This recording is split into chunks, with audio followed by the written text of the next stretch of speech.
Here for some wrestling today. Looking forward to some great matches. Obviously, Crown Point's going to be represented well in the finals here, I believe, with 8 different wrestlers making the finals today. But we're getting ready to get started here at 106. Let's do it. At 106, we have Mason Jones from Lake Central in the blue singlet, and we have Talon Jessup from Columbus East in the orange and gray singlet.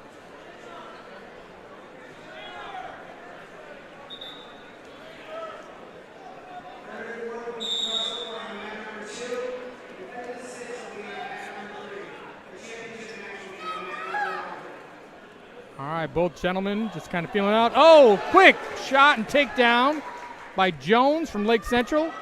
He cuts Jessup. They are back up on their feet. Scores 2-1 in favor of Jones. Nice outside head single. High crotch by Jessup. Jones is trying to stall him out.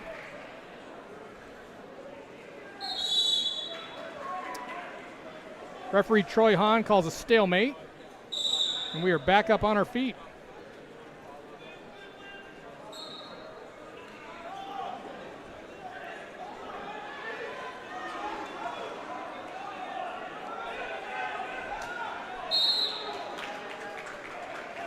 Both men working for their position. Quick shot by Jones again. Switching off to a single leg.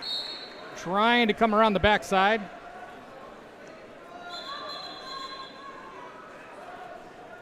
Jessup is trying to hold on to that whizzer and keep Jones from coming behind. Jones is able to limp arm out, get the takedown, but just as quick as he gets it, he cuts Jessup loose again.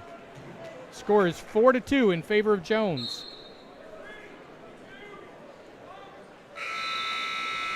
Ooh, good solid inside single. Finished with a step through, but has not scored the takedown yet.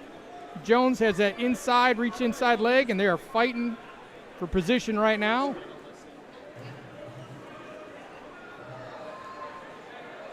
Once again, the official is signaling no takedown yet, no control.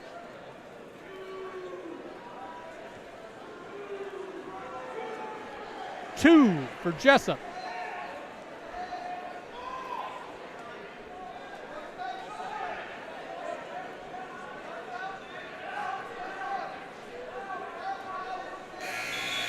That is the end of the first period, and we are tied 4-4. Coin toss goes in favor of Jessup. He chooses to go down.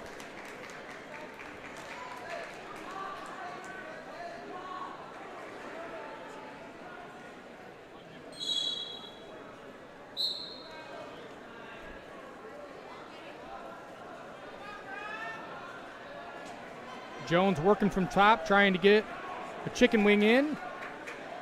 He's sitting across the hips, working that arm in.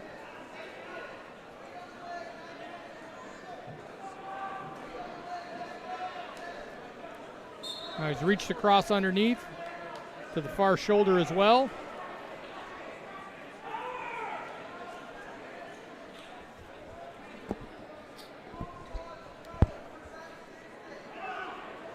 Jessup is just simply trying to work his arm free to be able to build a base. Jones throws in a leg. He'll try and ride that single vine.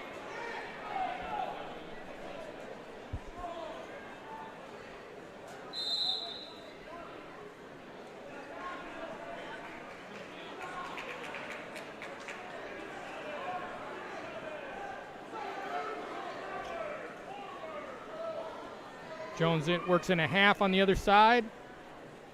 Still riding with that leg. Trying to extend Jessup and get him flat.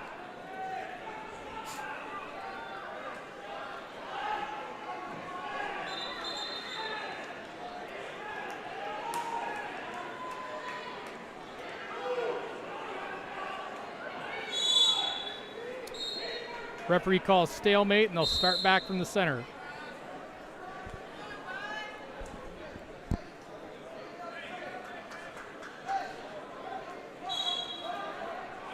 Quick stand up by Jessup. Jones is able to counter and keep that arm pinched in. Now he locks up a cradle. Jessup put that near knee up by his head, and Jones took advantage. He's got him locked up, trying to get back points. He gets him turned over with a few seconds left in the period. And time expires in the period. He'll score 3 near fall, and we'll go into the third period with Jones leading 7-4. A fairly even match just before that near fall call there. It really was. It's been pretty even across the board. Jones just happened to catch him right there at the end. Jones start down for the third period. Jessup's trying to ride that near side, trying to break Jones down.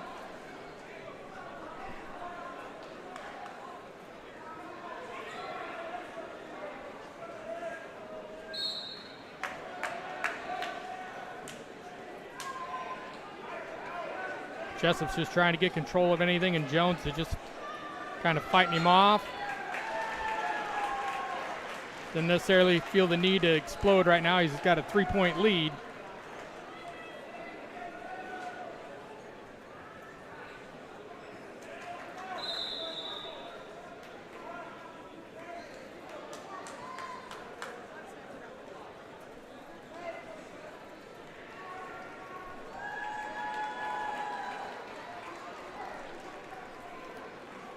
We've got a minute to go in the period. Jessup's going to either have to try and do some desperation turn or cut him loose and try and put him to his back. He does indeed cut Jones loose, and Jones gets the escape. It is 8-4.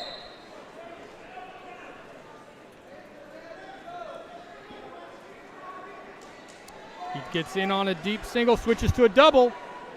Jones is able to cross-face him off and get back. But Jessup continues to battle in there.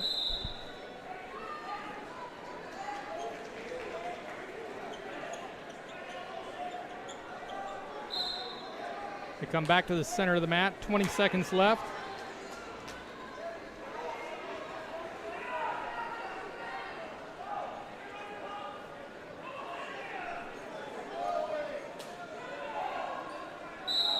Jones is content just to hang on. And Jessup throws a last-ditch effort headlock.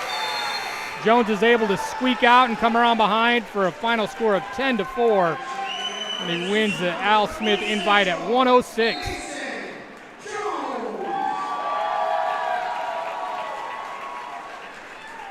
Mason Jones receiving a lot of applause like he did when he was introduced, I should say, early on. I guess we're seeing why. An amazing showing from him. Great 10-4 win. And an impressive resume, I might add, just adding to it now. Staying undefeated on the season. Certainly looking forward to February down at the state finals, and hopefully going to try and walk away with the state title this year.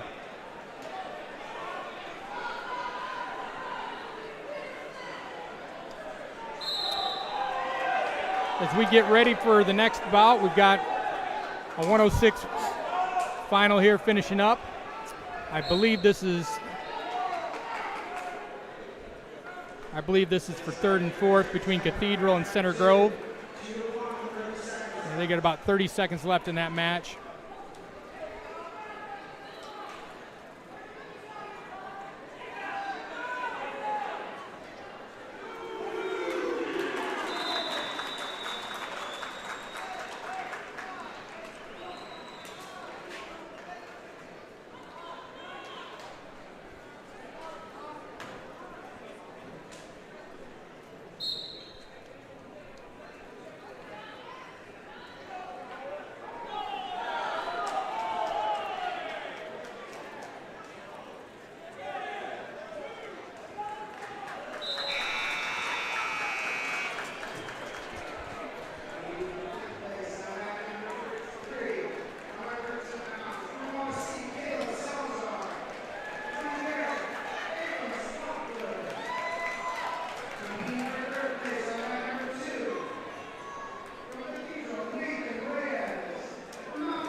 As we get ready for the 113-pound championship match, we've got one of our local wrestlers, Brady Harper from Penn High School, going against Gavin Lewis from Crown Point.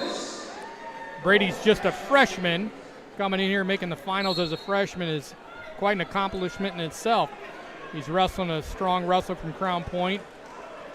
Should be a great match.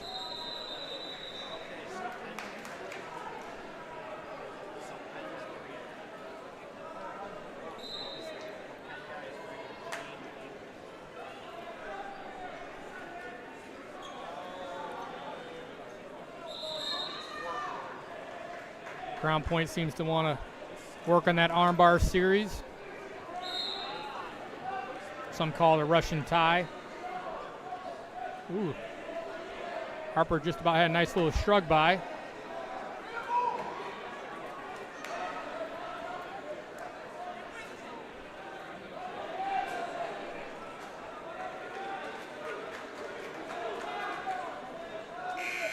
Both guys battling for position, a lot of hand fighting going on.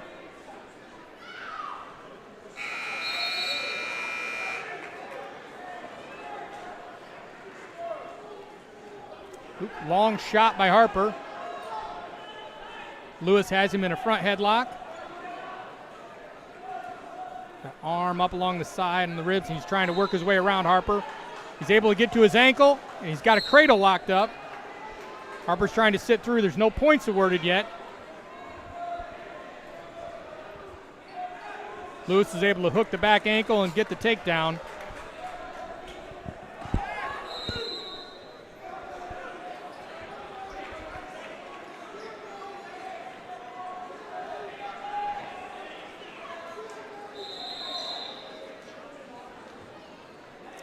We have a stalemate call by the official. Oh, actually, we have a blood call. I believe Harper's not sure if he's bleeding from his mouth or from his nose.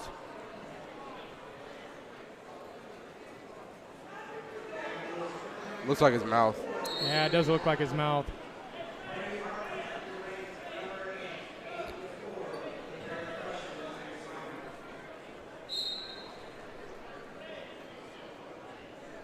There are 17 seconds left in the period. When they get done cleaning up Harper, he'll come back. He'll be in the down position. Looks like we're getting ready to come back and start. Lewis will be on top, leading 2-0.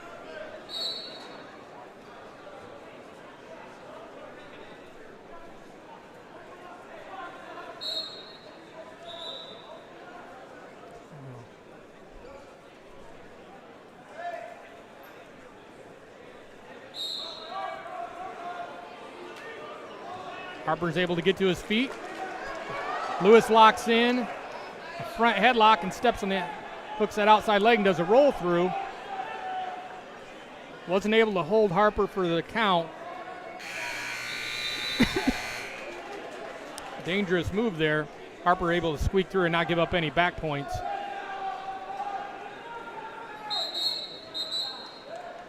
Coin toss goes in favor of Harper. He defers.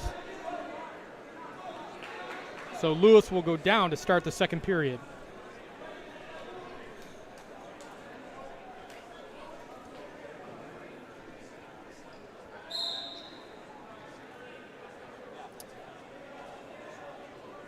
Lewis comes up to his feet. Harper sticks in a leg. And we quickly get a potentially dangerous call and start back down.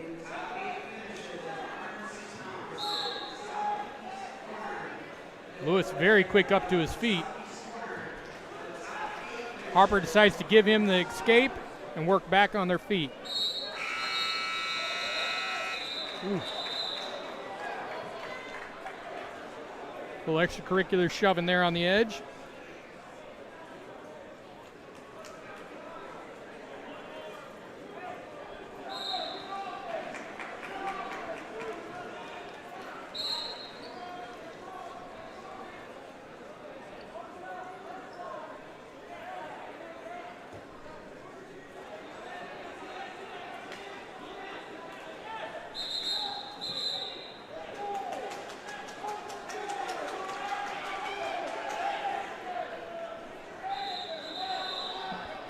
We have a false start on Harper. He tried to get a quick low leg single.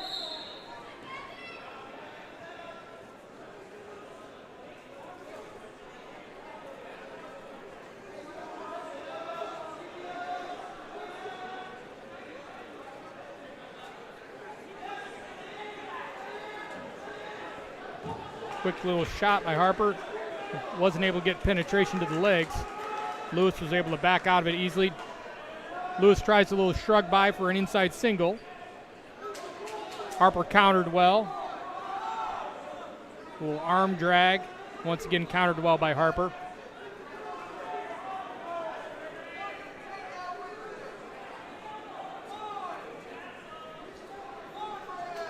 With about 40 seconds left in the second period. And Lewis is still leading 3-0.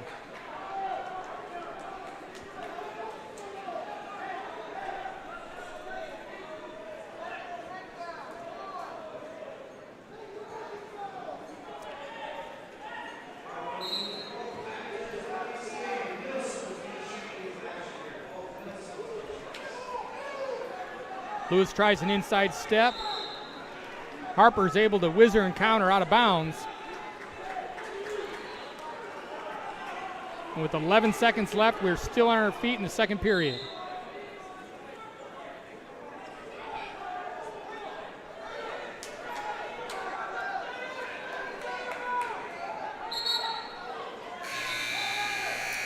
And that is it for the second period. Our score is still 3-0 in favor of Lewis of Crown Point. Definitely no lack of effort on either side. No, it's been a very good match on both sides. Both guys are very, very quick, very reactive. Harper decides to start down for the third period. Gavin's trying to work Harper's left side, get control of that arm. Trying to break him down off his base.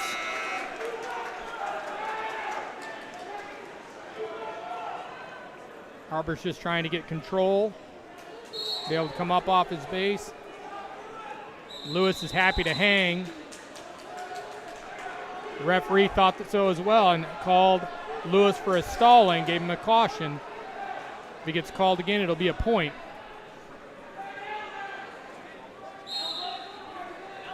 Harper, quick stand up, tries to switch. Lewis is able to hang on and bring him back down to the mat. Now he's got his arm pinned. Looks like he's trying to work in a chicken wing.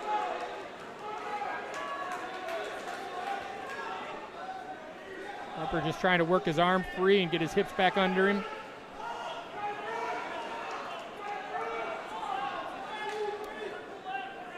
Gavin's controlling those hips. Working that crossbody tie. Harper trying to get to his feet, building that tripod base.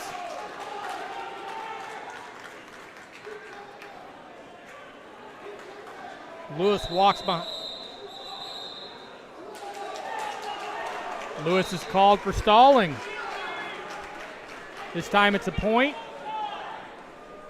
That's Harper's first score of the match.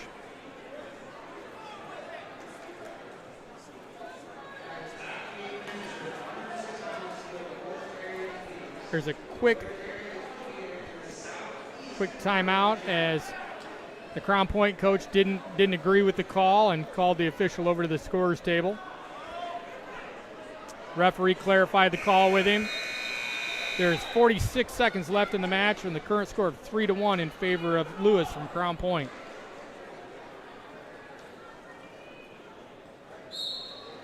Quick stand up by Harper. Lewis wraps in a vine over his leg. Goes for a front headlock. And exterior vine.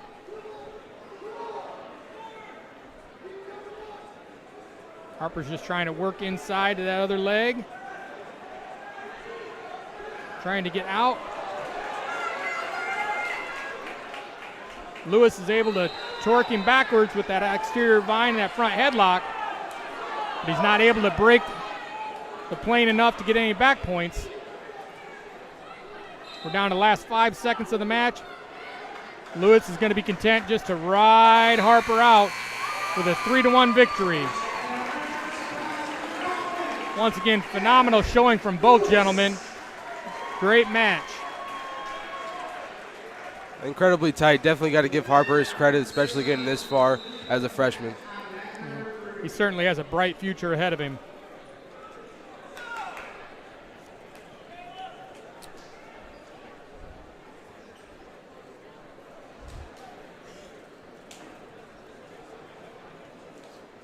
As we get ready for the 120-pound championship match, we're going to have a quick intermission between matches as they award the 106-pound weight class and their awards.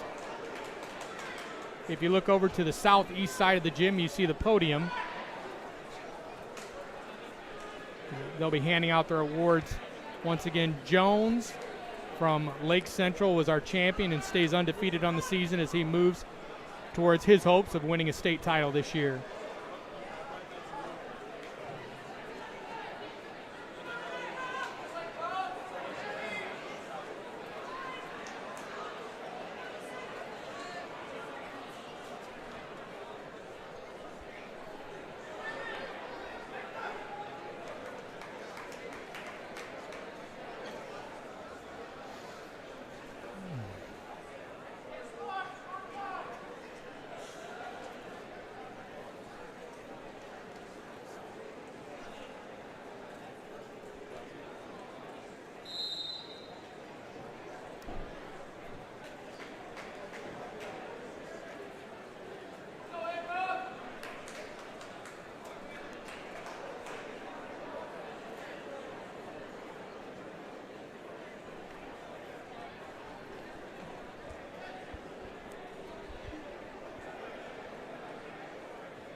Looks like we're about to get started here with this 120 final match. Once again, in our 120-pound match, we see another wrestler from Crown Point, Gavin Gendris. His opponent today is from Hobart. Believe it or not too far apart in terms of schools' geographic location, both region schools. His opponent today is Seth Aubin.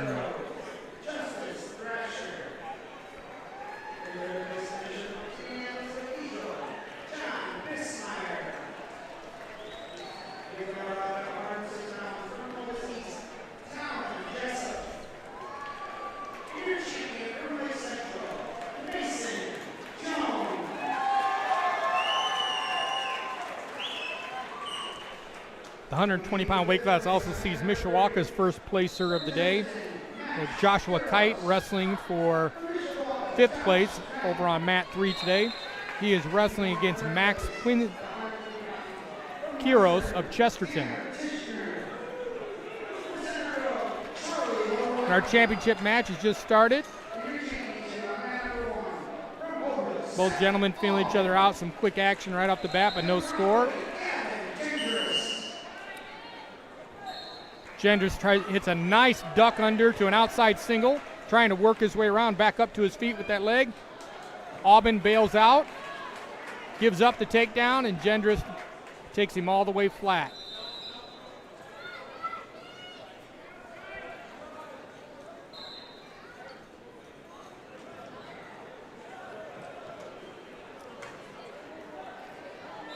Gendris is happy to be on his feet, so he cuts Aubin loose. Current score of 2-1.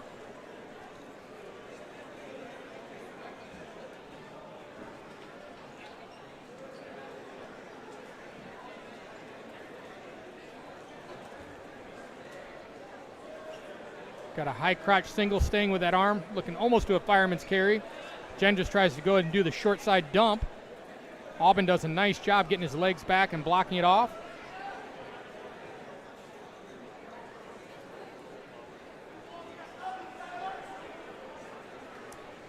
Nice. Switch side to an inside single. Aubin wasn't even really able to sprawl. Gendris was able to work around for the takedown pretty easily on that.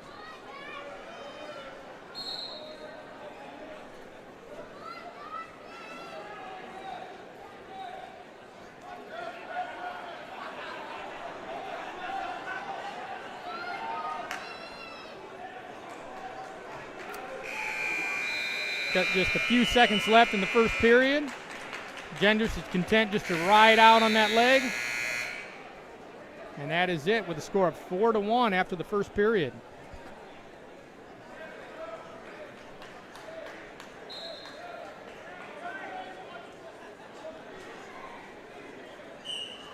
Gendris will go down to start the second period.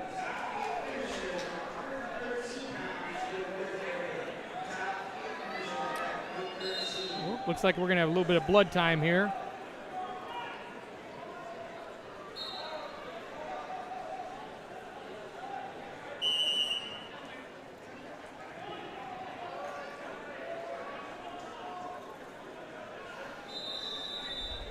Blood time, definitely not something you love to see, but grateful that the players have the opportunity to take care of it when that unfortunate thing comes upon them. They're able to take care of that and doesn't affect them in any way.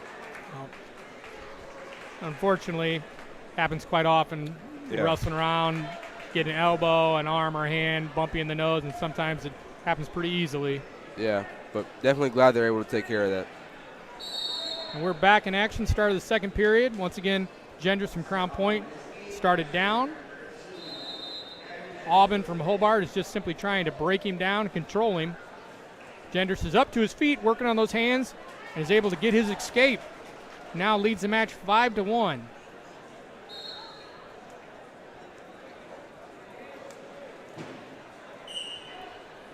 Nice little outside shot. Ooh, nice little carry. Gendris is able to hit that crossbody fireman's carry and take Aubin straight to his back. He's currently holding that crossbody tie. They're able to get near fall and work that over into a cross face, cross arm. Now he's working into what's called a kind of a helicopter move and pulling it in towards a near side cradle.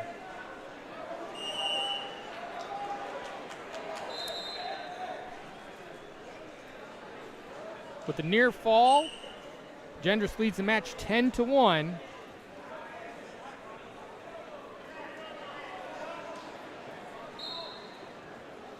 They're right on the out of bounds line. The referee calls him out with 50 seconds left. Oh, looks like we're going to have another blood time. Like Gendris has a small nosebleed they need to attend to again.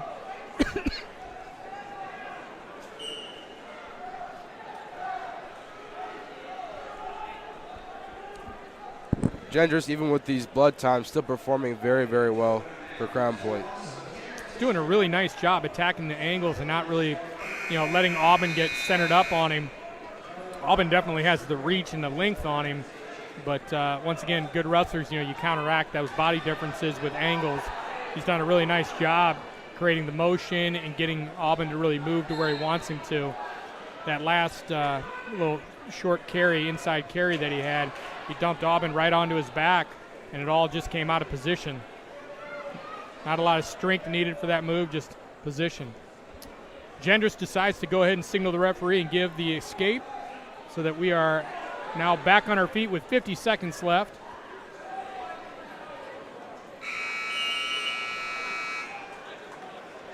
Once again, current score is 10-2 in favor of Gendris from Crown Point. Oh, nice shuck. He's able to just keep Aubin's head on towards the ground, able to run around behind him to score an easy 2 points.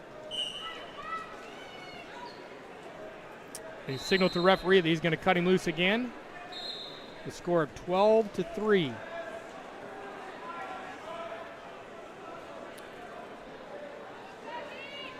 Aubin was able to kind of make a desperation shot and get to Gendris' leg, but he's overextended.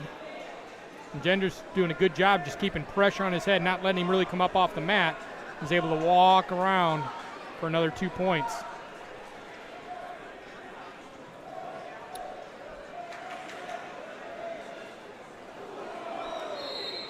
Gendris has kind of a crossbody tie, locking it up into an awkward. It's not.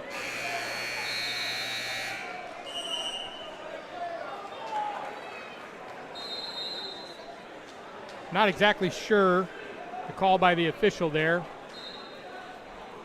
He's signaling for a penalty point of locked hands, but I don't think I'm not sure it applies when he has the leg wrapped into the cradle, that the locked hands would apply, because technically would be a pinning combination.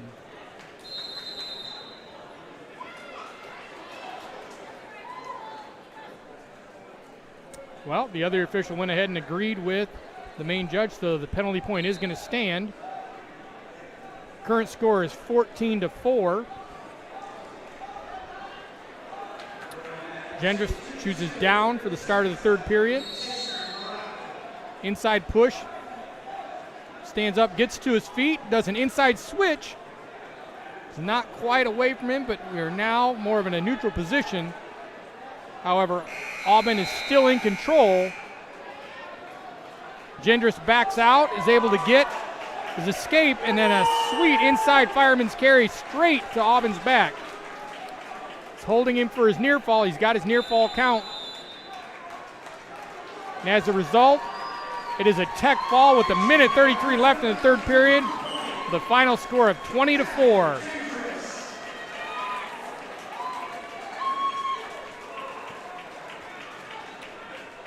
I think we just saw why Gendris is currently ranked number 1 in the state. No doubt about it. I would argue that was near complete domination by Gendris, just carrying on Crown Point. Start of a good day. Absolutely. Young man is clearly confident on his feet. Definitely wanted to do the majority of his wrestling on his feet. Willing to cut Aubin loose at least 4 times in that match to get back up on his feet.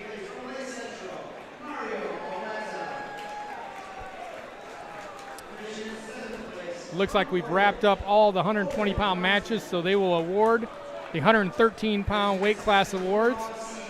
And then we'll get started in with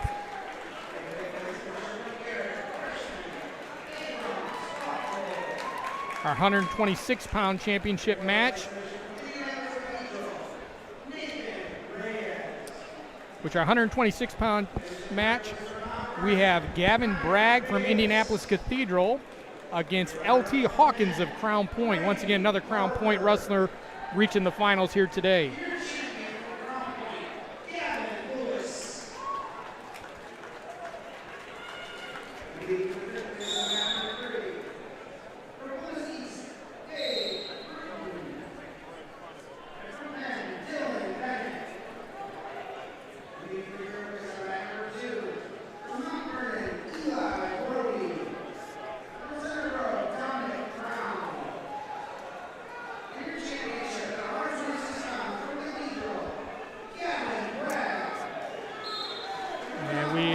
Started here at 126.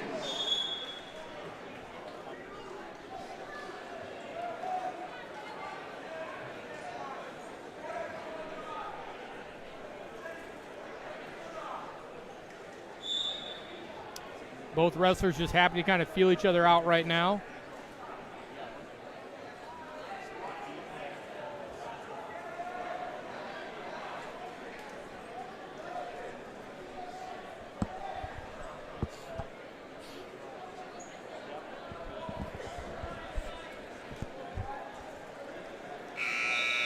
Both wrestlers kind of have that long and lengthy body style. Kind of aware of each other's length and reach.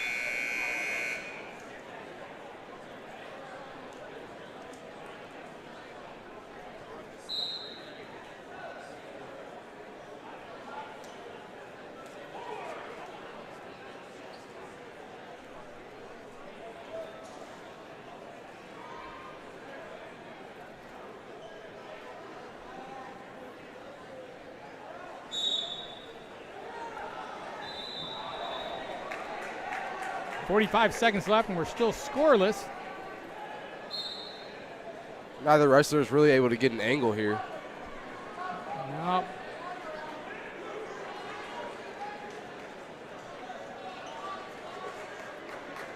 Both of them kind of taking more of a defensive style to start this match. LT's got an underhook in that he's trying to really pressure with. Bragg just trying to back out and block off right now.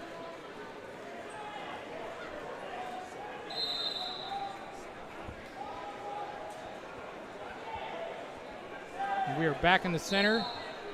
15 seconds left in this opening period.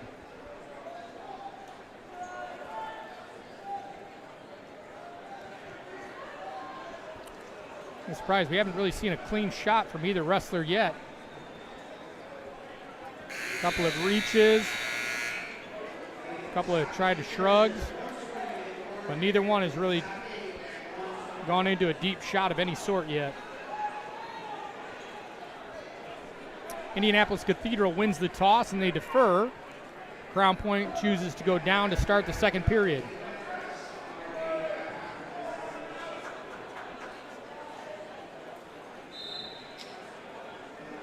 Hawkins chooses for a roll right off the bat, catches Cathedral. He's able to kind of get the initial move, the separation. Now he's inside the leg, trying to work out from underneath. Bragg trying to hang on, and unfortunately not able to do so. Hawkins is able to slip out the back and come around back for a reversal. It looks like Hawkins is happy to try and ride a leg right now and keep Bragg flattened out on the ground. Hawkins is trying to pull him in and isolate a hip.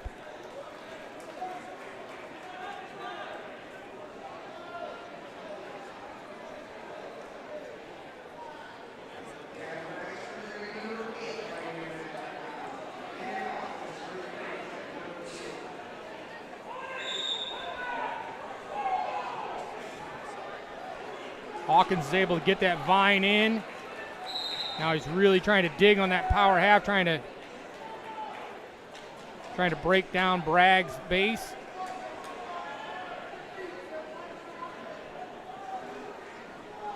Bragg's trying to reach up and grab Hawkins' head as his hips have slid so high up. At that point, the referee calls a stalemate, and he's going to bring him back to the center. Our score is 2-0 in favor of Hawkins.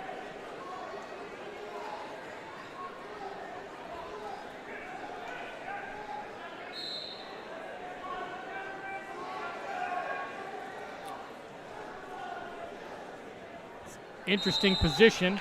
Hawkins digs his knees in tight, rides the hips on Bragg, and has a cross-body lock, almost a reverse front headlock. Almost pulls Bragg right on top of himself, but is able to ride it through. Looks like he's trying to fight his legs in.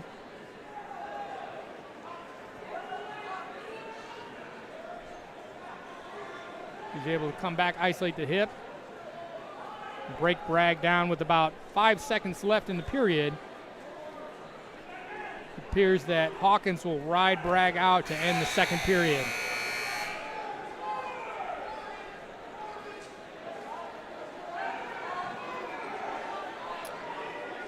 Once again, Cathedral deferred the first period, so it is choice. They're going to start neutral for the third period.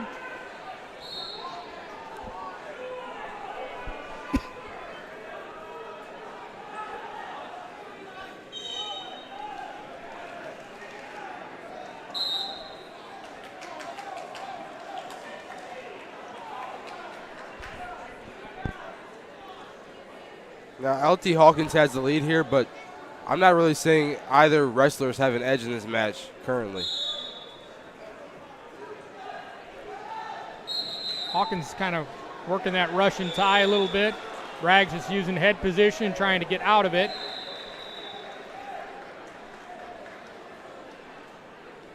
I definitely think both these gentlemen are even on their feet. I think LT has the advantage down on the mat a little bit.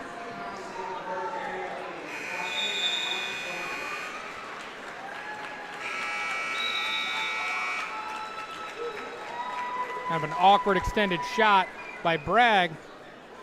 LT is able to just back up and block it off, and they're able to come right back up. A little over a minute into this third period. Bragg took a shot, missed a low leg single.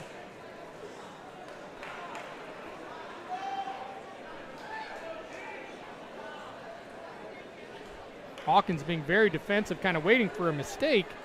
And I think he might have captured it. Bragg got himself overextended. Hawkins was able to work around, kind of sit on that hip, and able to score a takedown. Stalemate. Current score is 4-0 in favor of Hawkins.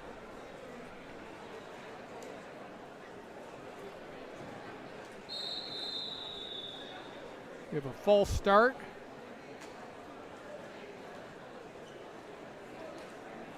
I think Bragg tried to get a little bit of a jump there. Once again, interesting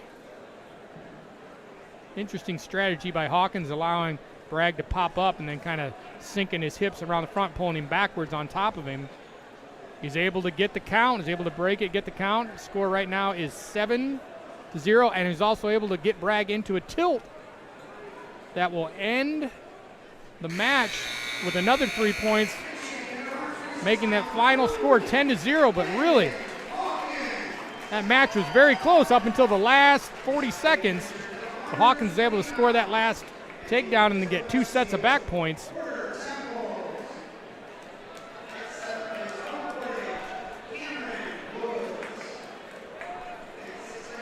Yeah, that was yet another close, tight-knit match, but Hawkins is going to add on the crown points. Already start of a great day. Looking to continue that on later on, but and we're getting started with our 132-pound championship match.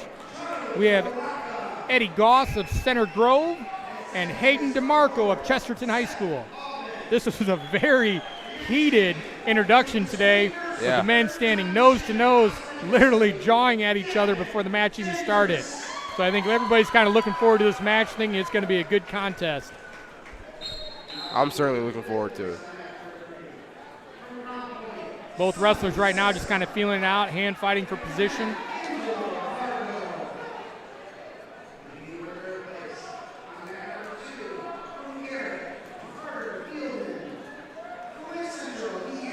Chesterton does a nice little shrug by. He's able to get in deep. But Goss is able to fight him off with that whizzer. And we are back up. Oh, nice cross low ankle by DeMarco, who scores the takedown. But Goss is right back up and gets his escape. So it is 2-1.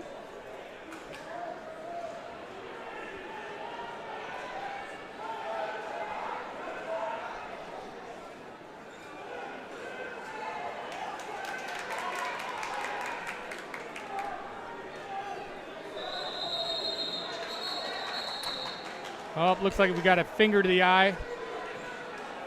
Oh, doesn't appear to be too bad. Just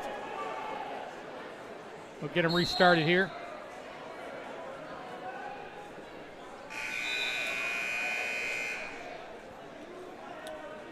We got 30 seconds left in this opening period.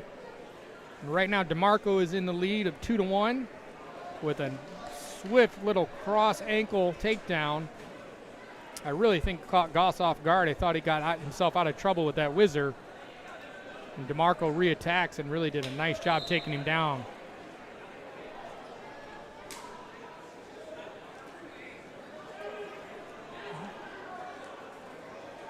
Nice little shrug by Goss, but DeMarco is able to counter and end the period.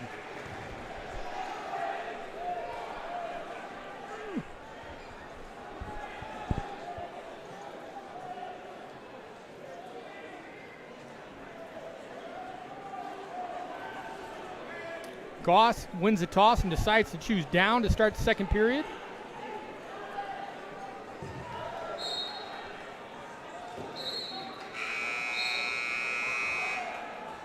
DeMarco very quickly tries to extend him, puts in a leg and starts working on that power half now. Goss is content to try and just block him off, make sure he stays on his base. He's clamping on DeMarco's arm. I think DeMarco is complaining to the official. I think he got the call. He got Goss called for stalling by just blocking on that arm.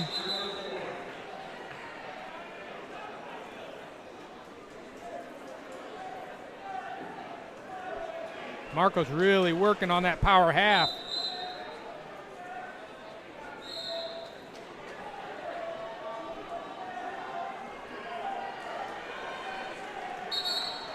We've got a stalemate.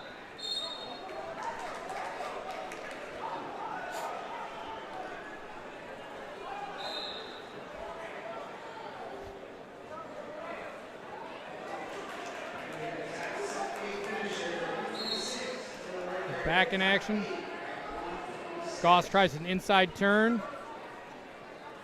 DeMarco's again goes to that single vine ride, trying to work that power half. Goss just trying to control an arm right now. to keep his base. DeMarco's able to get the power half, but he's high.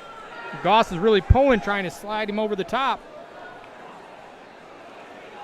DeMarco repositions and extends those hips, and he's got Goss in trouble. He's able to work him over. He's getting near fall. It's going to be a hard position to pin him from.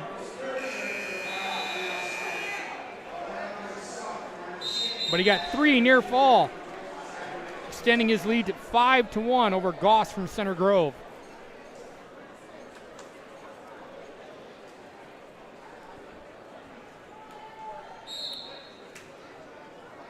DeMarco's just happy to just kind of keep Goss flattened out on the mat as time expires in the second period.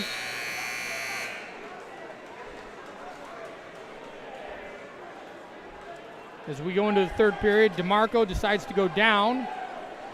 Once again, he's leading 5-1.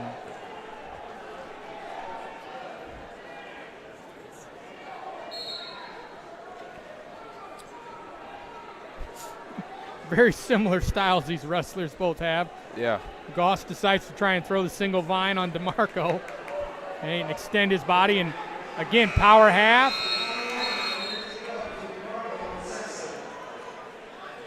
DeMarco once again just kind of trying to crawl forward and build his base.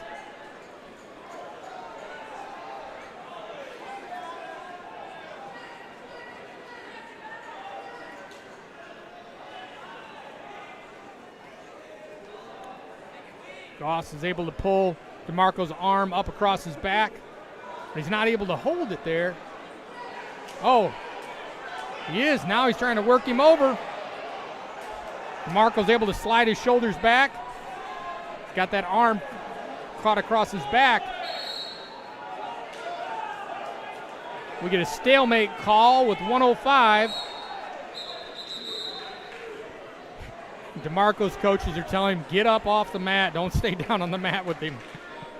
Definitely not the position you want to be in. He wants to close this one out. He's able to hit a switch. Doesn't get the switch, but is able to get his hips free and get himself out for his escape. Goss tries an extended shot, gets overextended. DeMarco's able to get around behind for the takedown, but recognizes his bad position, cuts him loose.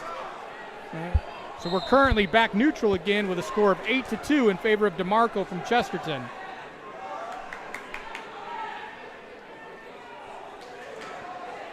DeMarco's definitely in the driver's seat here. He really doesn't have to do anything offensive.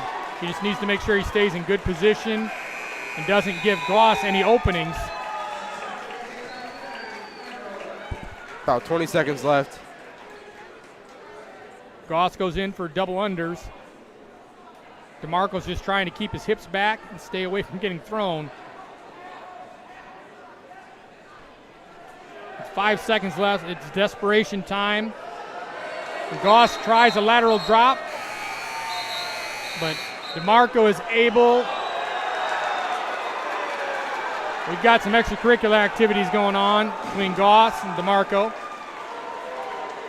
I don't know if there's a comment made as that match ended, but certainly Goss came up pushing and shoving. Not happy with that.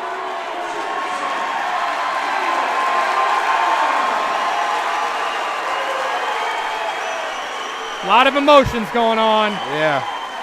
Fans loving it. DeMarco's loving it.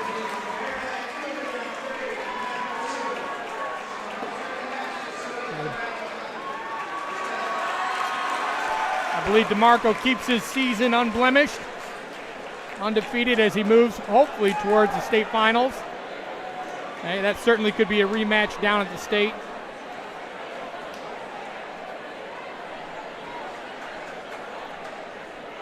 As we move to the 138-pound weight class, they'll get the 126-pound awards going here. Okay, on our 138-pound weight class, we have another Crown Point wrestler by the name of Clinton Shepard. Okay, he is going against Kyrell Lavelle from Warren Central High School. Lavelle is already committed to the Citadel to wrestle next year. This should be a wonderful match here as well. and certainly could be a precursor to a state finals later in the year.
And we are on at 138 pounds. Once again, Kyrell Lavelle in the blue and yellow singlet. And we've got Shepard from Crown Point in the white and red.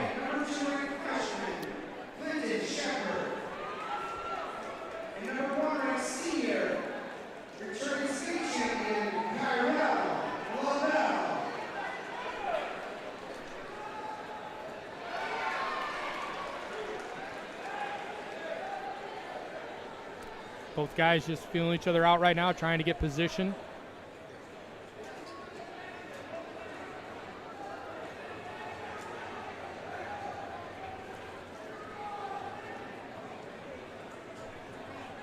Oh, nice little shrug by attempt by Lavelle.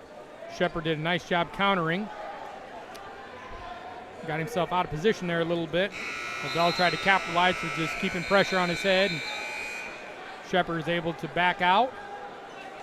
Shepard hits a nice little shrug by on Lavelle. He's back behind him, but he's not able to take him to the mat. And now he is able to score the takedown.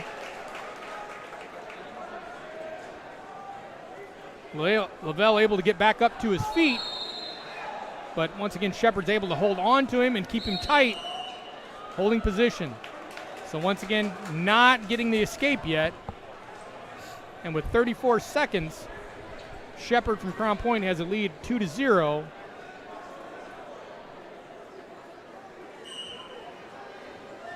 Lavelle working that inside stand-up. Shepard just trying to hold on. Decides to give up the escape there. We're back up neutral on our feet with a score of 2-1 in favor of Shepard.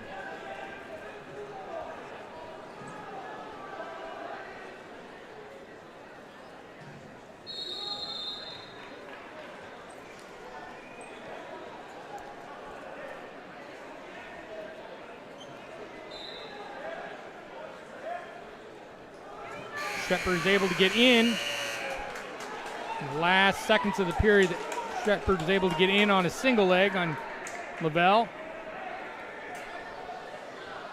Coin toss is in the favor of Lavelle, and he decides to choose down.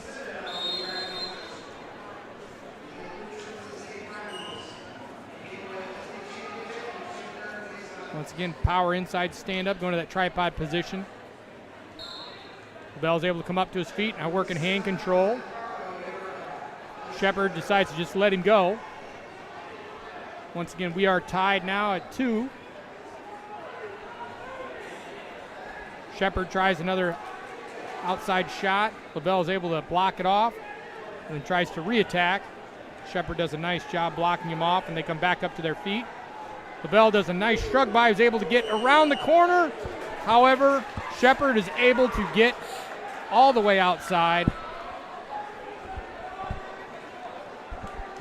Is able to get out of bounds. Okay. Official very quick discussion with the coach from Warren Central. We're witnessing yet another close-knit match here today. The call is confirmed between the officials. Once again, no takedown. And with about a minute 30 left in the second period, we are still tied and neutral.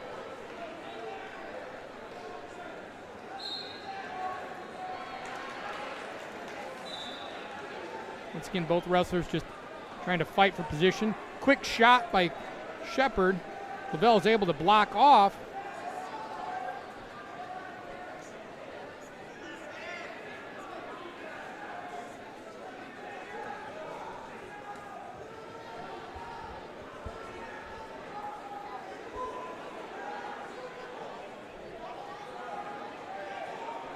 Ooh, nice. Shrug by double. Lavelle's able to score.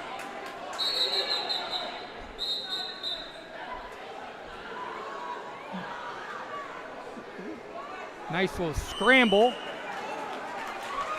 And Shepard's able to scramble up, get his escape, and with 30 seconds left in the second period, we are 4-3 in favor of Lavelle, and we are back on our feet.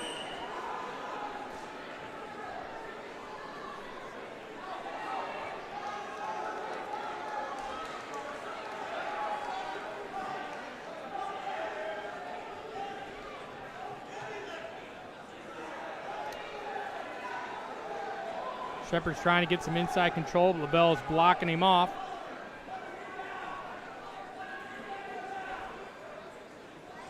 And time expires in the second period. Our score is 4-3 in favor of Lavelle for Warren Central.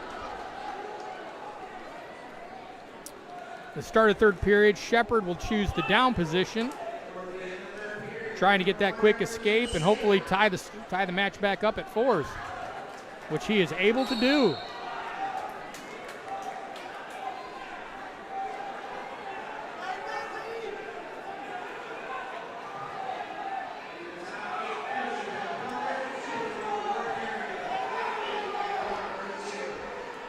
Both the wrestlers working for their preferred tie-up, looking for that inside control.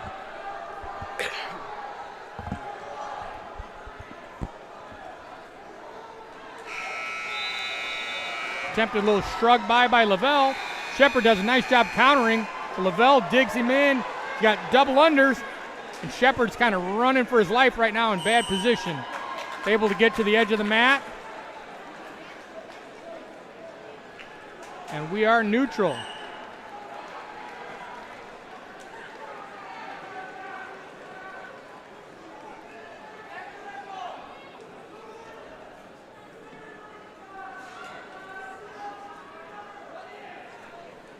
Got about a minute left here in this third period.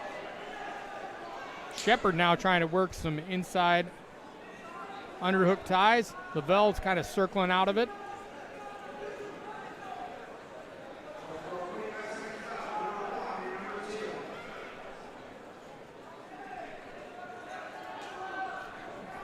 Lavelle takes an extended shot, isn't able to get it, but comes back up, trying to dig into those underhooks and really extend his hips into.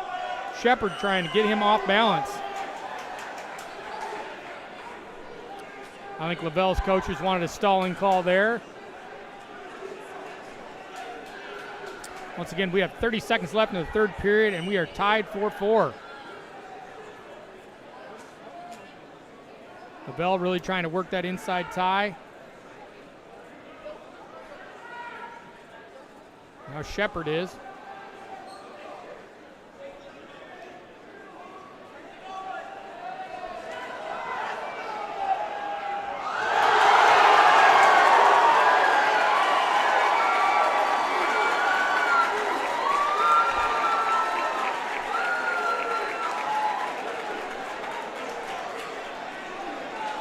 Controversial call.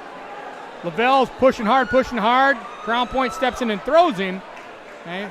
But right on the edge of the mat, Lavelle is able to slide out when what the officials are saying are now saying was a takedown. And with 5 seconds left, we've got a score of 6-4 in favor of Crown Point.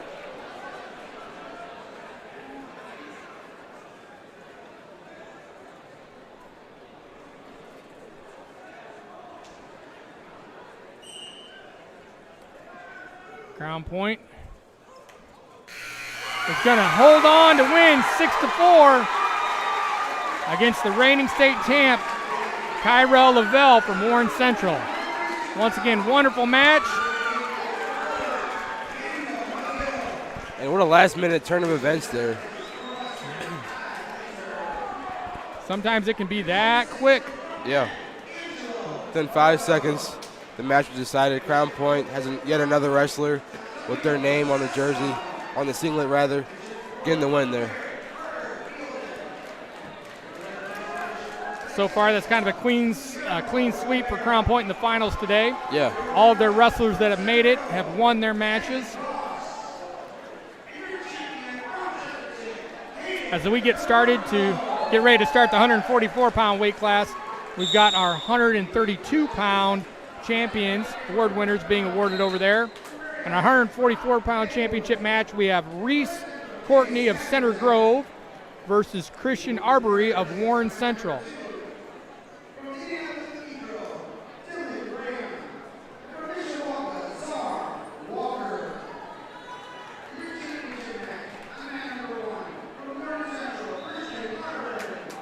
Looks like we got a finger to the eye and match here, taking a quick break. Get it figured out. I'm not sure if there's a contact issue or not.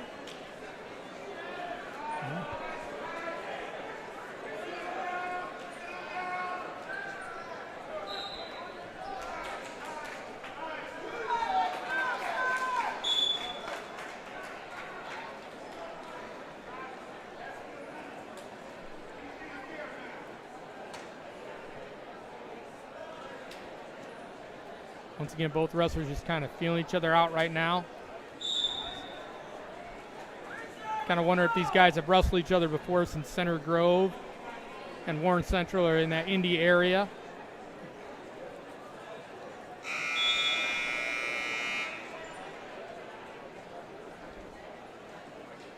Oh, nice little shrug by attempt by Arbery.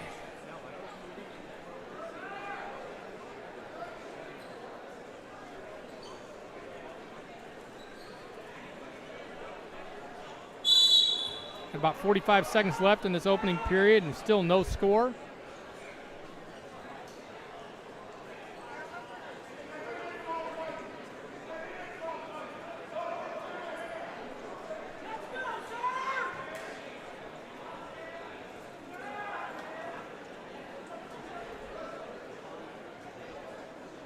Both wrestlers quick on their feet, but neither one's really been able to lock up anything solid so far.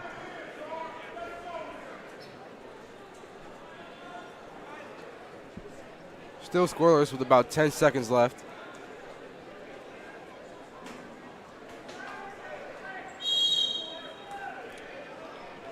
It looks like we'll be going to the second period with no score. Oh, it was a contact issue. Looks like it.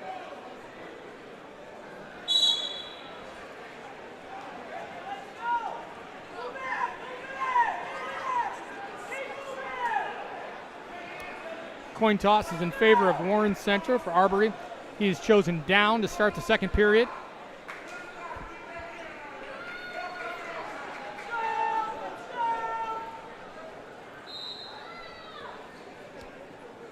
Arbery very quick on the stand-up, able to get out and get away from Courtney. So once again, we are back up on our feet in the neutral position with a score of 1-0 in favor of Arbery from Warren Central. Nice outside low single shot from Courtney. Arbery was able to sprawl out and counter and then re-attack on the sideline there. Unfortunately out of bounds.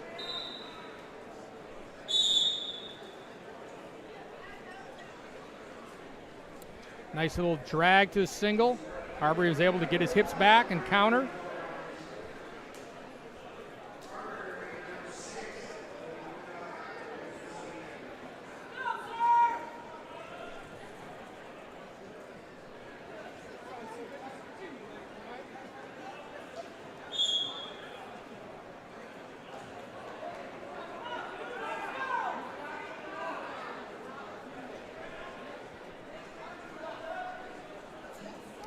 Halfway through the second period. Once again, score is still 1-0 in favor of Arbery from Warren Central.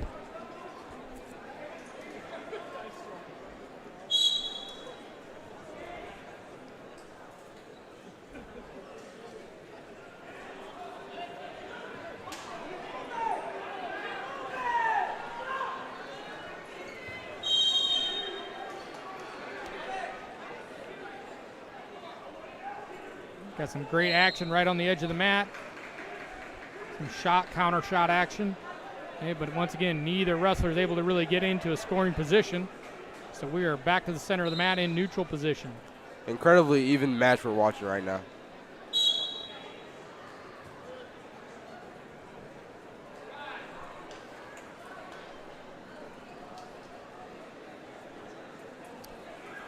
Courtney from Center Grove seems to be a little more the aggressor in terms of shots and so forth, and Arbery is really trying to be a more counter-action wrestler right now. But neither one of them has really been able to get into a good scoring position of any sort. So as the second period ends, we are still 1-0 in favor of Arbery from Warren Central. Courtney from Center Grove decides to go down for the start of the third period. Arbery tries to jam him. Courtney's just content to build a strong base and work up to his feet. Arbery is content to give him the escape, and we are tied again at 1-1.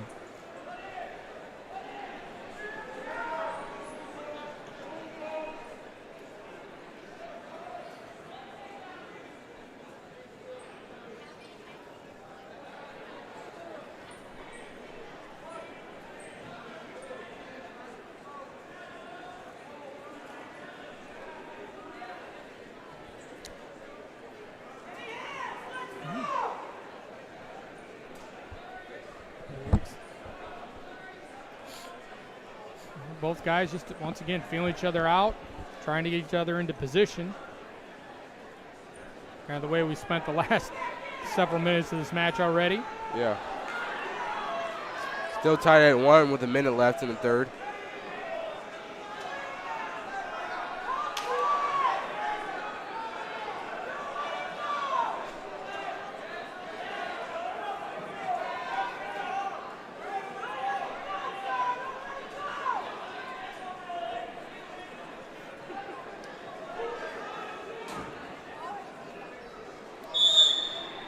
Once again, with 35 seconds left, we're still tied 1-1.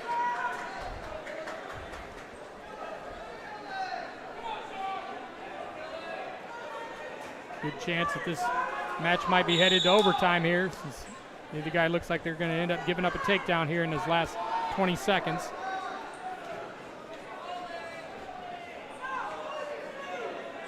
Nice little kind of outside shot. Arbery able to just kind of back right out of it, easily stay away from it. And we are headed to overtime.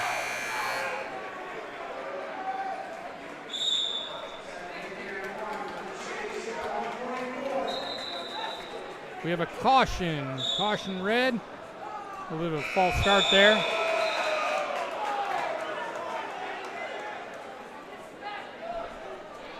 Once again, in overtime, we've got a minute on the clock, and it is sudden death. So first point wins. Well, Arbery's in tight and double underhooks. Courtney's riding the edge of the mat, and they are out of bounds.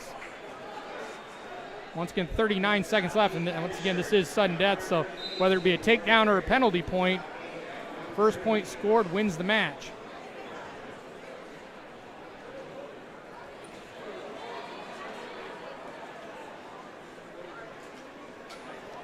Solid single. Courtney's in deep on Arbery's leg, and once again, with 18 seconds left, trying to skip that takedown, but again on the edge of the mat, Arbery is able to scoot out of bounds and stay in that neutral position.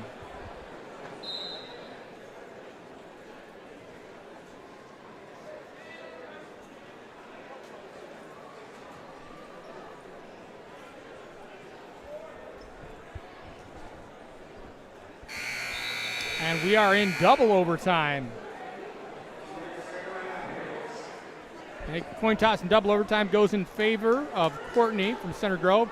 He chooses the down position first. There's 30 seconds on the clock. Okay. And with the new rules, okay, since we've gone to double overtime, it is not first point scored. Each man will get an attempt. Okay, Courtney's able to score his escape.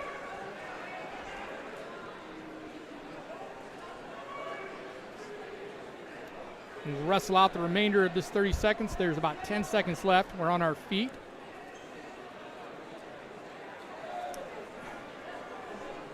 Courtney tries a nice little ankle pick. Arbery able to shrug it off.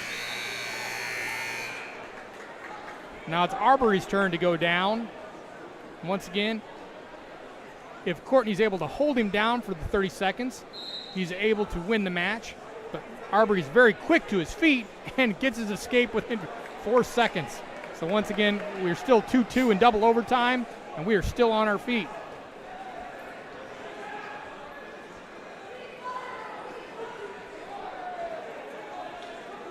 Courtney's definitely been the aggressor on his feet. And there is a stalling call against Arbery. And that match has been decided as a penalty point.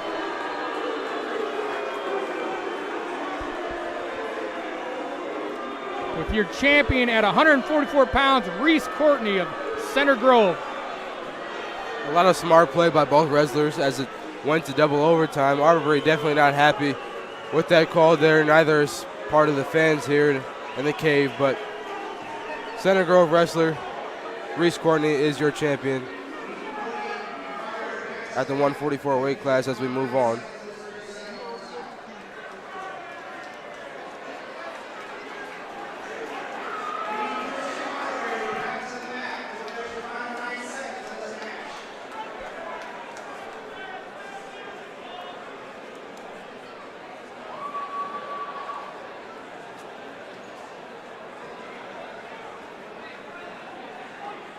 Well, I'm not sure exactly what's going on right now.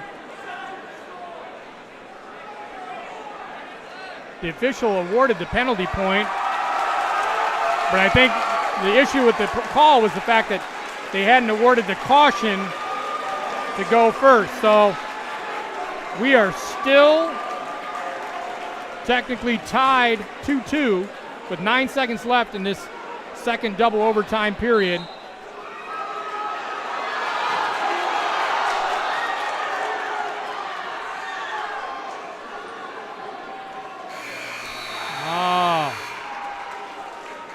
Clarification, you get to wrestle the remainder of that period. So we had 9 seconds left. There we go.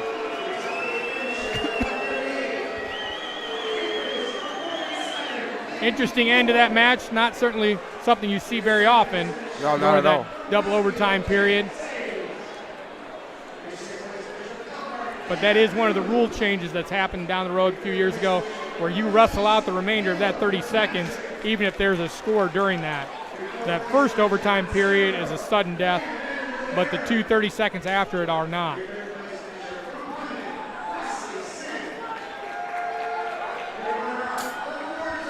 So as we get ready for our 150-pound championship match, once again, we have a wrestler from Center Grove by the name of Wyatt Frisia, and his opponent will be from the Penn Kingsmen, Wesley Harper, older brother of Brady Harper that wrestled earlier at 113 pounds. Quick shot by Frisia right off the bat. Able to get that ankle, but Harper's able to kind of slip out real quickly.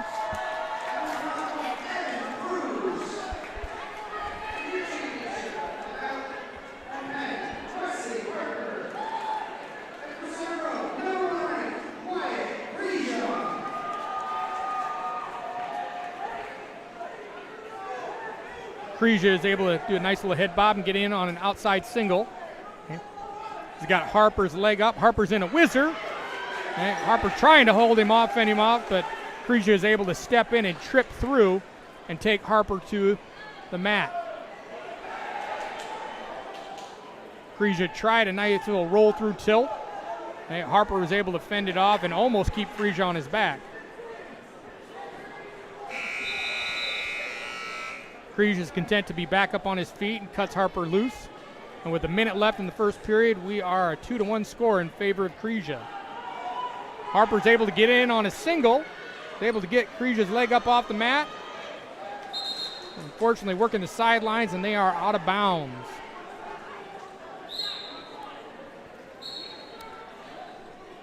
So we are back in the center of the mat with 45 seconds left. Once again, score 2-1 in favor of Frisia A nice little head bob and quick, deep inside single.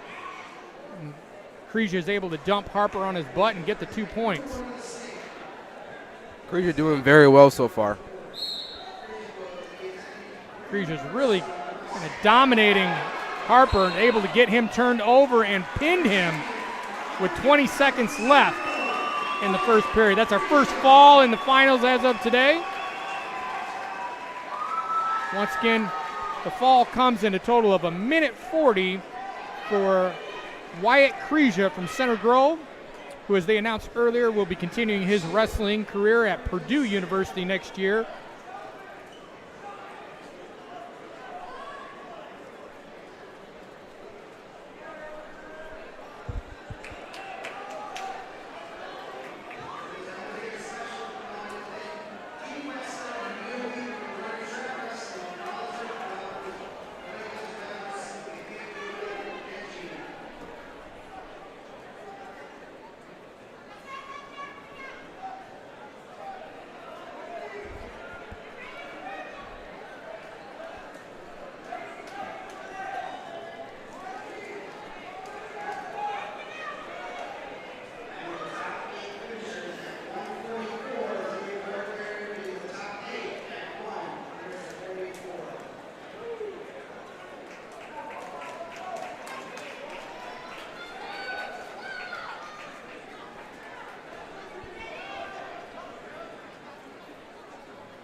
We wait for the consolation matches to finish up. We've got a match on mat number 2 over here for 3rd and 4th between Crown Point and Plymouth High School. We've got Caden Smith from Plymouth and Evan Cruz from Crown Point. Evan Cruz is leading that match currently 2-0 with about 10 seconds left in the second period.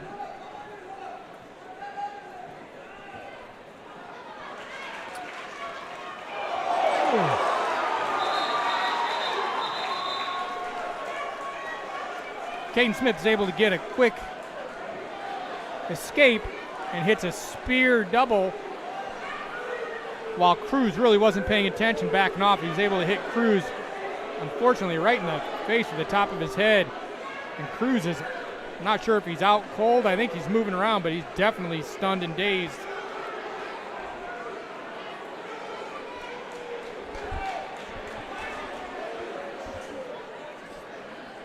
Yeah, it doesn't look like he's feeling good at all. Now, if the trainers are quick to react out there along with the Crown Point coaches,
well, looks like Cruz is starting to get up off the mat.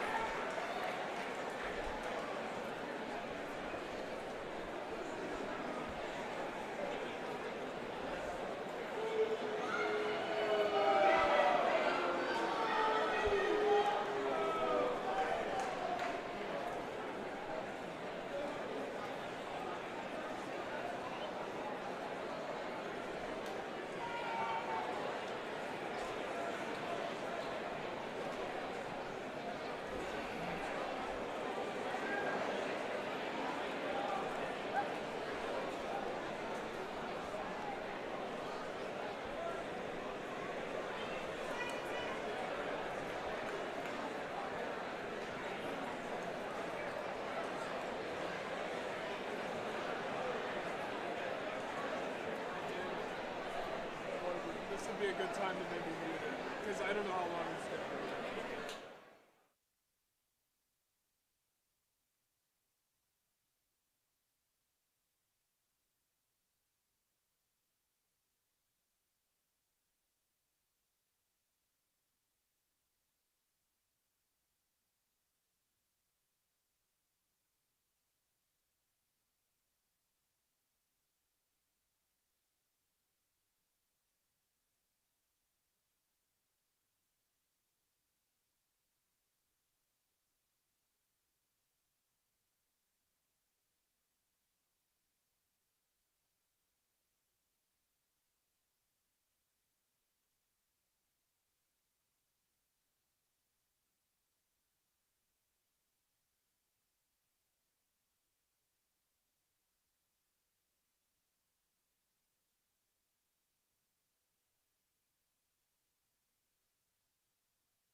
Welcome back to the cave.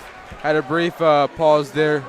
Bad injury, Crown Point wrestler, but he's on his feet now. We're going to get started here with the 157 weight class championship. Right now we got, this match is going to be between Bo Broadbender of Mishawaka and Aiden Pellet of Maryville High School. Both these wrestlers are ranked in the state right now. I believe Broadbender is ranked second, and Pellet from Maryville is ranked 6th or 7th. So this should be, once again, a great match, and maybe a preview of a match later on at semi-state, because these two should meet up again at semi-state.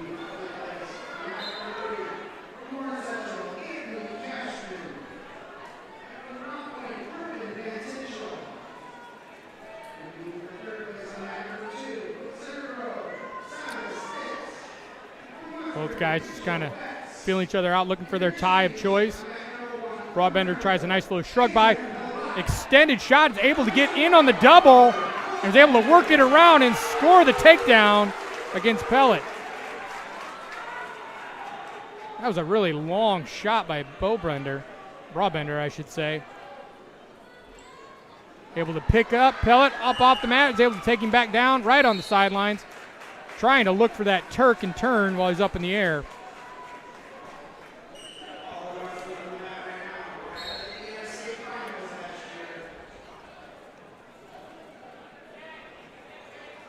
Broadbender going to a leg, looking to try and take away. Up. Confident to cut Pellet loose and once again go back to work on his feet. Our score is 2-1 with a minute left in the opening period.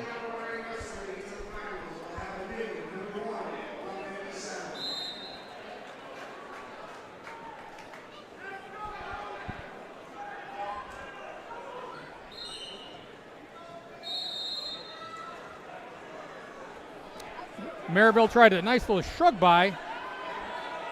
Broadbender was able to block it off and keep his hips back. But Pellet's in deep. He's got his hands locked behind Broadbender's leg, but he's overextended right now. Official calls a stalemate, and with 31 seconds left in the first period, we'll be back up on our feet.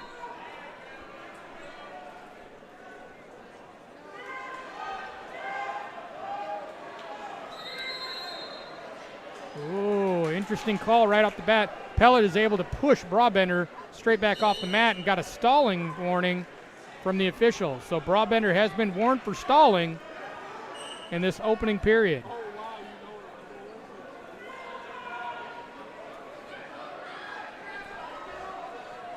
Broadbender in deep on the legs, right on the out of bounds line. Pellet able to get back out of bounds. 7 seconds left. Quick shot by Pellet. Able to get to the ankle. Broadbender able to counter and get out and stalemate out for the end of the period. Fairly close first period there. Broadbender leading by only 1. Very close knit, as we've seen many of these final matches be so far today. Broadbender starts in the down position in the second period, working up to a tripod base, trying to just get his legs free. He was able to kind of short sit inside, but not able to get up to his feet. Pellet riding tough up on underneath those arms.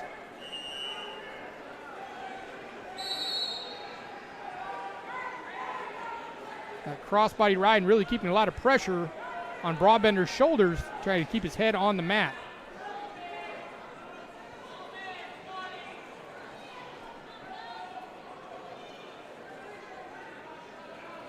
Now he's working towards a head lever.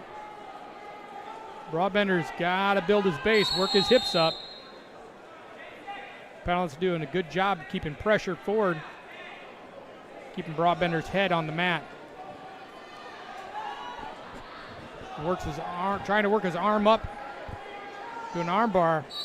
Broadbender is able to build his base, but we have a stalling call and 1 point awarded to Maryville. So we are tied 2-2.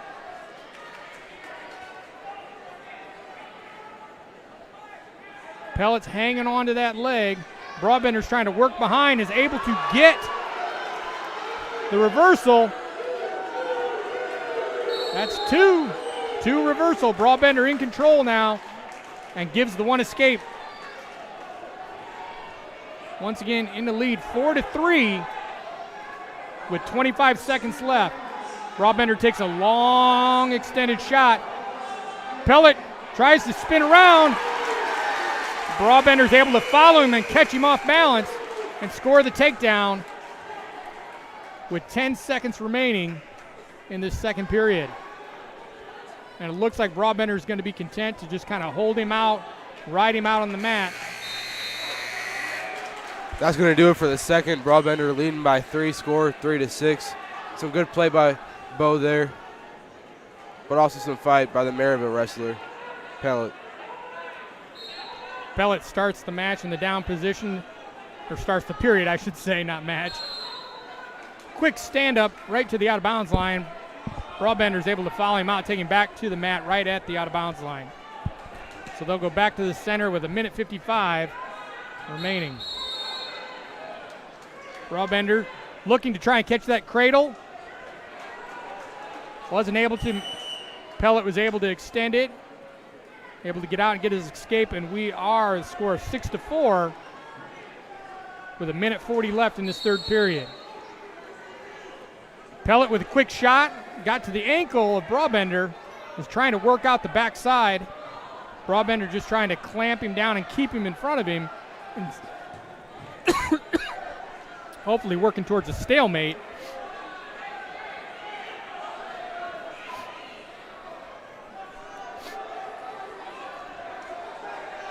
Broadbender's now in on a leg as they've wrestled around and changed positions. They're still in a neutral position. Broadbender underneath. Pellet kind of in that front headlock. Going to a double under position. And they back out of bounds. And with 49 seconds left, we are back to the center and neutral.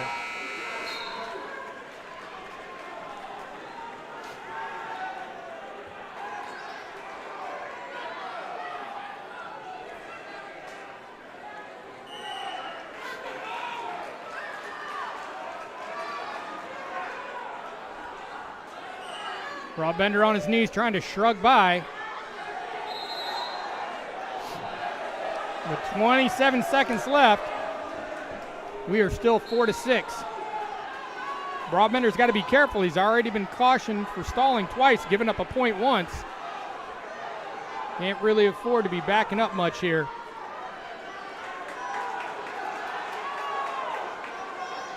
Got to make sure he's circling towards the center. Oh, able to get around the side. But again, with 5 seconds left, he's got to make sure he's staying in the center. We got a caution against Pellet for an early shot.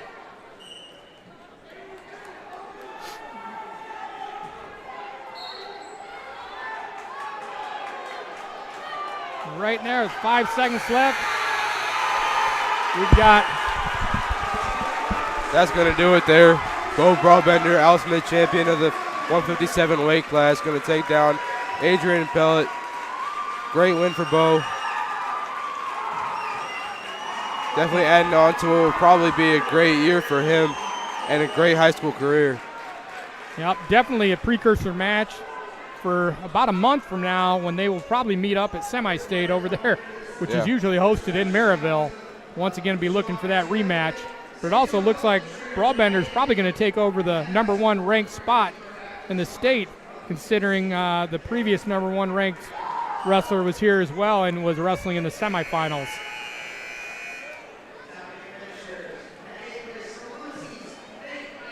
Had a good shot of Bo there for you guys, celebrating with his coaches. Well-deserved win.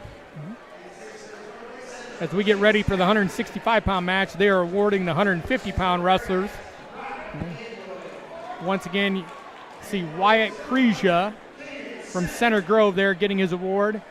Once again, he was able to defeat Wesley Harper from Penn with a fall in the first period. He will once again be moving on to Purdue University to continue his wrestling career as a Boilermaker. Our 165-pound match has another Crown Point wrestler taking the mat for us today, Anthony Reinhardt. He will be taking on Waylon Kressel of Warren Central High School.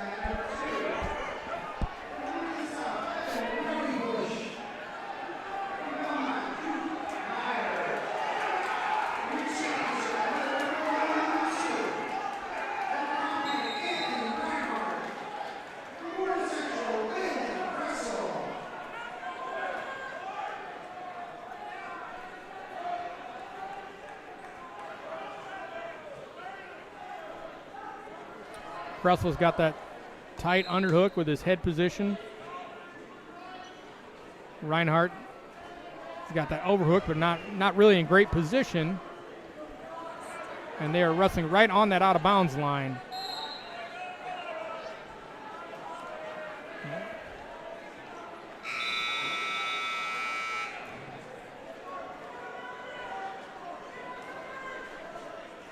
Reinhardt in that overhook wizard position trying to pull Kressel. Kressel just trying to limp arm out of it and get around behind since he's got Reinhardt's leg pinned up. The official decides to stalemate on the out of bounds line and bring him back to the center.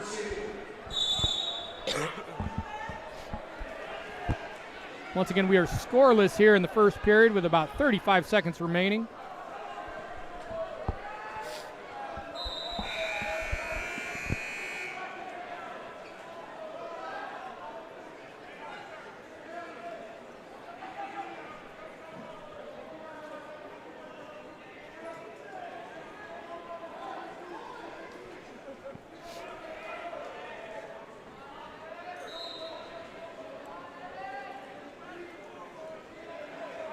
Reinhardt working hard, trying to get some inside position. Kressel doing a good job of blocking him off, using good head position. And that is how the opening period will end.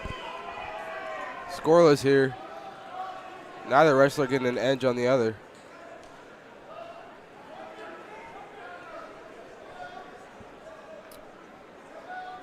Reinhardt shows down position to start the second period.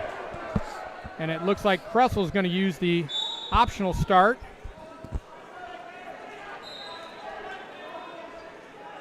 Allows Reinhardt to pretty much stand right up and get his escape.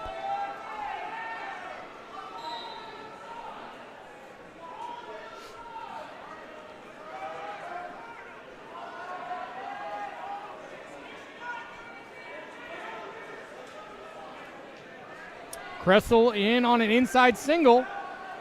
Able to dump Reinhardt on his butt, but there's no score, no takedown yet. Reinhardt doing a good job of just blocking him off, not allowing him to finish. And we are in potentially dangerous position when Kressel comes up to his feet with Reinhardt locked over the top of his body.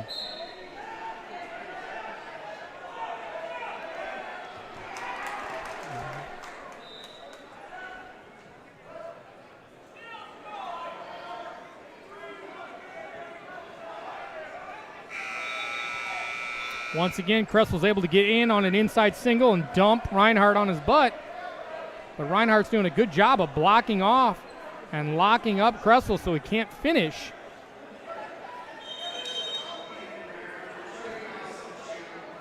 Once again, potentially dangerous call.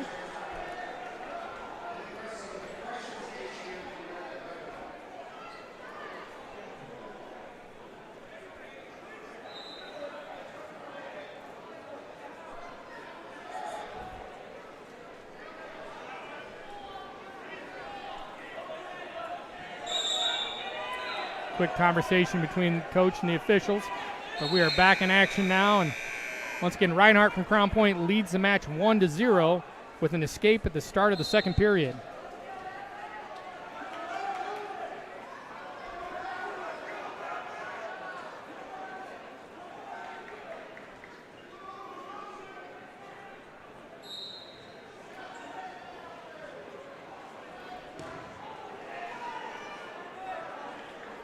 Working right on that out-of-bounds line. Kressel's in deep on underhook and is able to get that single, but again, carries him out of bounds right away from the stoppage of action. So they come back to the center again, still in a neutral position with about 10 seconds left in the second period.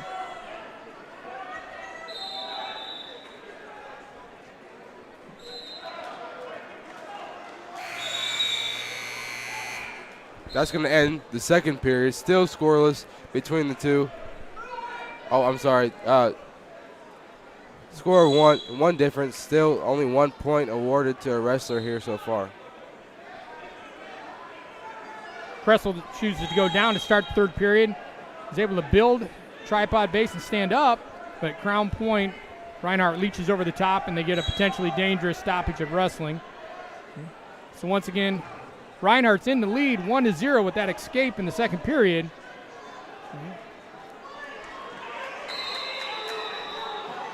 Kressel's trying to work up to a base. Reinhardt's really putting pressure on that. Now he's got a double vine ride, extending Kressel on the mat, trying to get up underneath that arm for that power half. Well, he's able to get the half in. Kressel really just fighting to keep his hips turned the other direction, so he's not going to give up near fall. Reinhardt's prying on that arm, and that does not feel good. Kressel able to fight it off, though, get back to his base. Reinhardt, once again, is able to flatten him back out with that double vine ride. Reinhardt's extending those hips, trying to work Kressel over.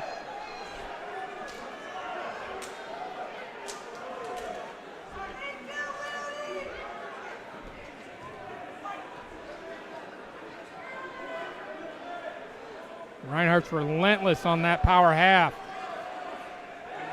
Kressel's upper body's really twisted. Okay.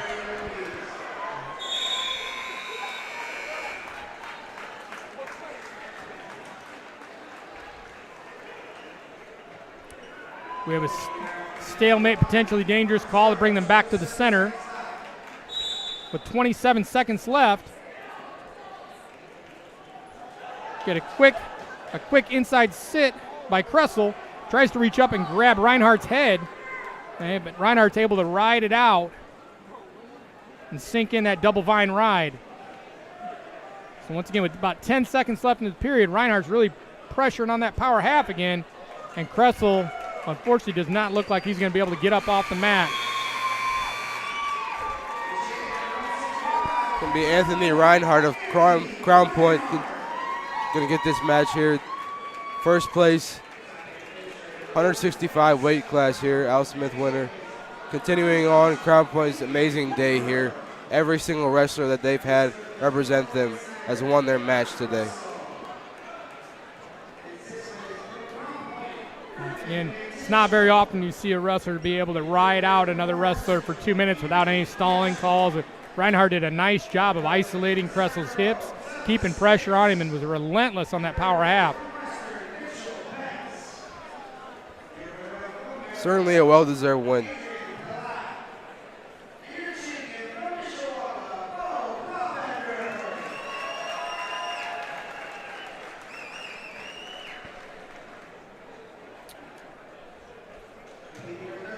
As we move into our 170-pound championship match, we have Aiden Costello of Hobart versus Chase Leach of Garrett High School.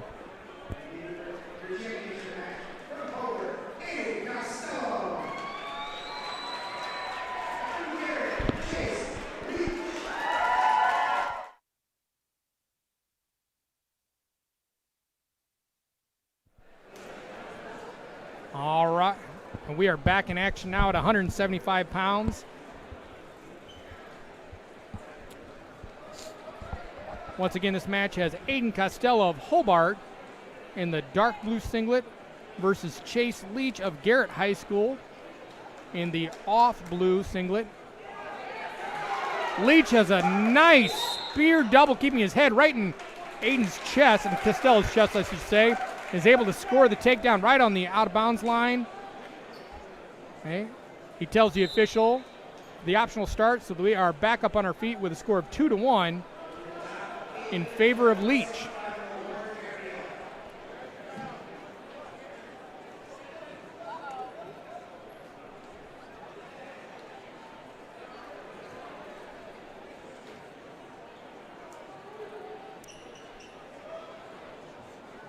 Leach tried another power double, but this time Costello was ready for it, was able to block him off and back out.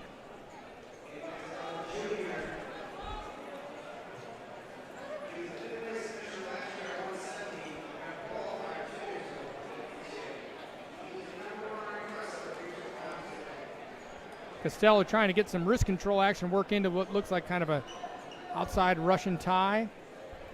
Okay. Worked that into a shot. Wasn't able to really get to the legs, but came up around the waist of Leach and right on the out of bounds line.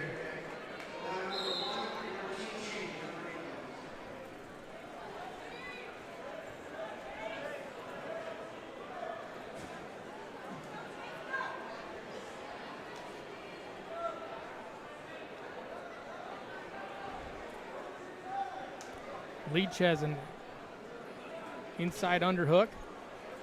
Doesn't really have head position with it. Leach was able to get his head in there and control that overhook tie.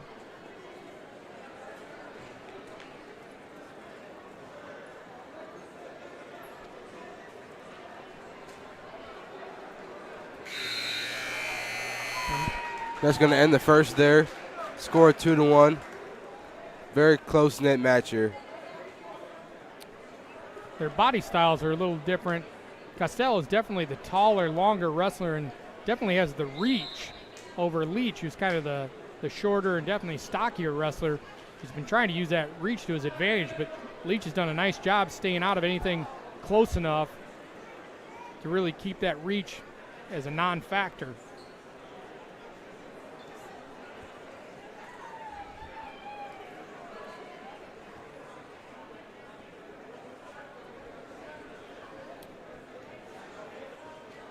Nice little snap down by Leach. Has Costello on the mat. Looking for an ankle pick along with it, but Costello is able to back out. And they are out of bounds. So they'll come back to the center in the neutral position.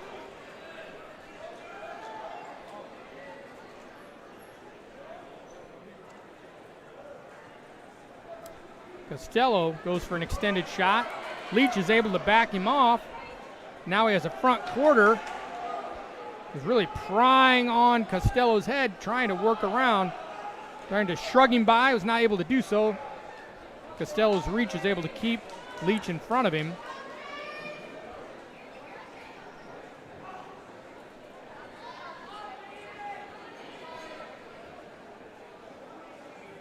Costello just trying to work to get one of those legs. Leach is just trying to keep him off those legs and stay back from that. Both men back up to their feet now, right on the out-of-bounds line. And with 35 seconds left in the second period, we are back to the center of the mat.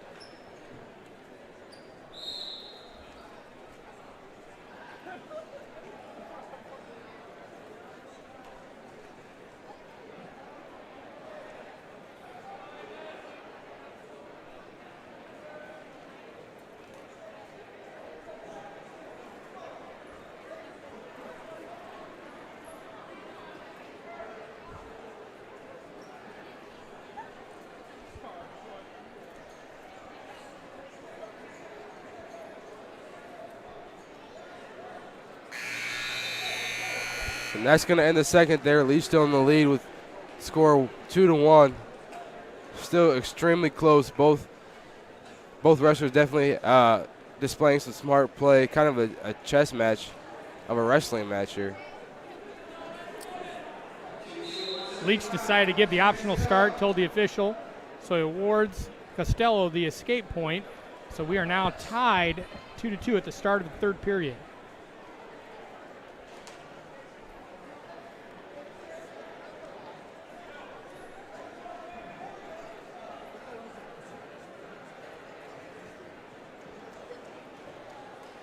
Leach tries an extended shot. Costello was able to get a redrag. Was able to get Leach on the sidelines, but could not finish that. We've got the Hobart coach wanting to have a discussion with the official, thinking that his wrestler had control right there on the sideline.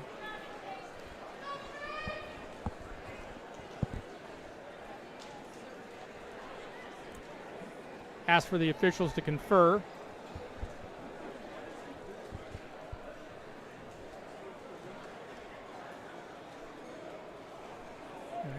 After a quick discussion, conference by the officials, they decide no takedown, and we are still neutral with 1:30 left in the third period.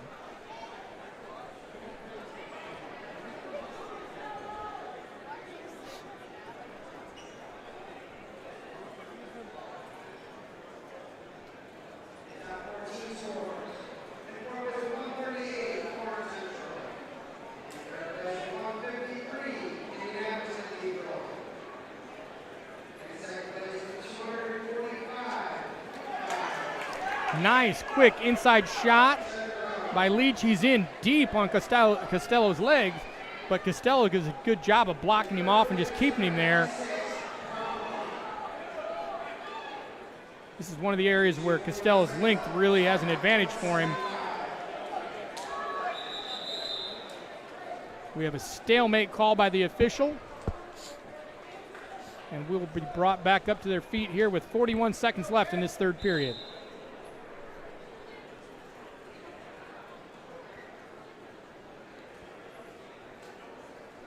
Long shot, but he's able to get into Costello's legs. However, once again, that shot was right at the edge of the out-of-bounds line. However, it did work in Leach's favor, and it got a stalling call.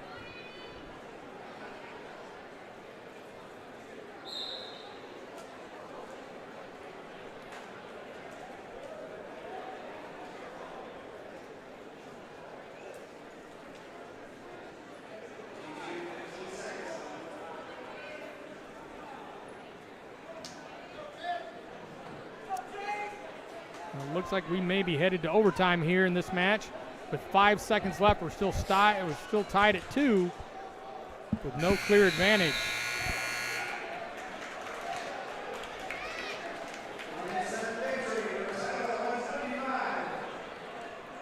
So once again, the first minute of overtime is sudden victory. At any point that's scored wins the match. And Leach is in tight on a double. Costello's just trying to lower his hips and get back. And Leach is just trying to drive forward and get that final part and not able to do so. Costello is able to block him off and drop his hips and ward off Leach's shot.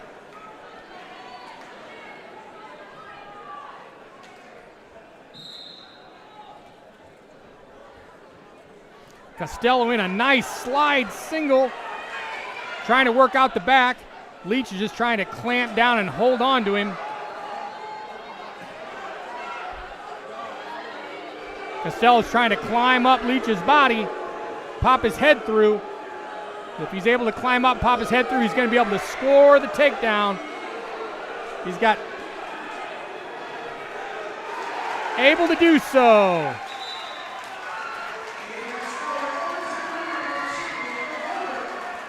That's going to be it there. Wrestler from Hubbard, Aiden Costello is going to take the win here in sudden death.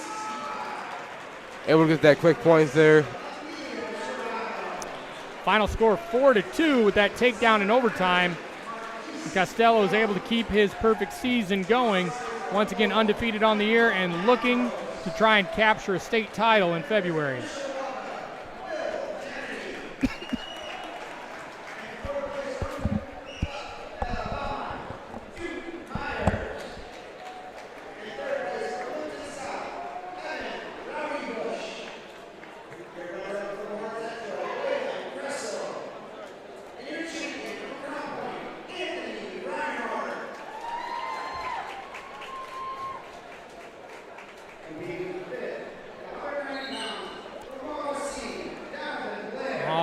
As we get back to action at a 190-pound championship match, we have Luke Panola of Zionsville versus Kenneth Bisping of Lowell High School.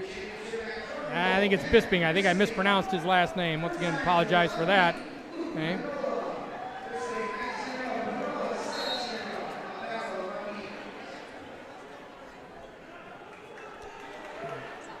Got a quick shot in deep and trying to get out the back door is Panola from Zionsville. Bisping is just simply trying to hang on and block him off and get a stalemate and hopefully get back up to his feet. Oh, and we do get a potentially dangerous call. That brings us back up to our feet.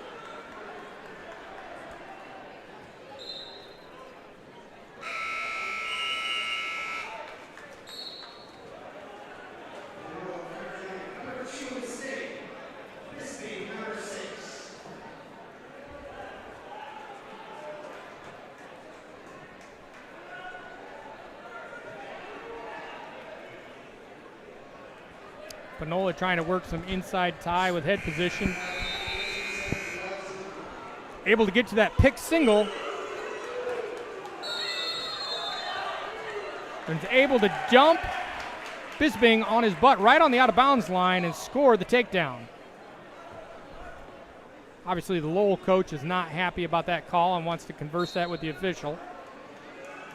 I think he's arguing that it was not a control, was not a full takedown there on the edge. Yeah.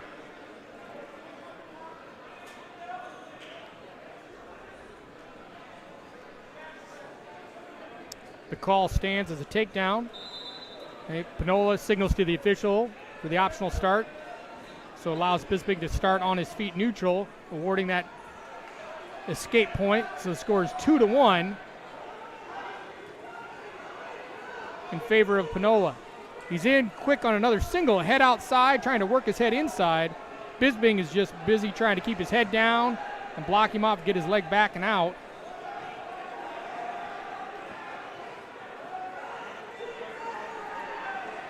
They are back up on their feet.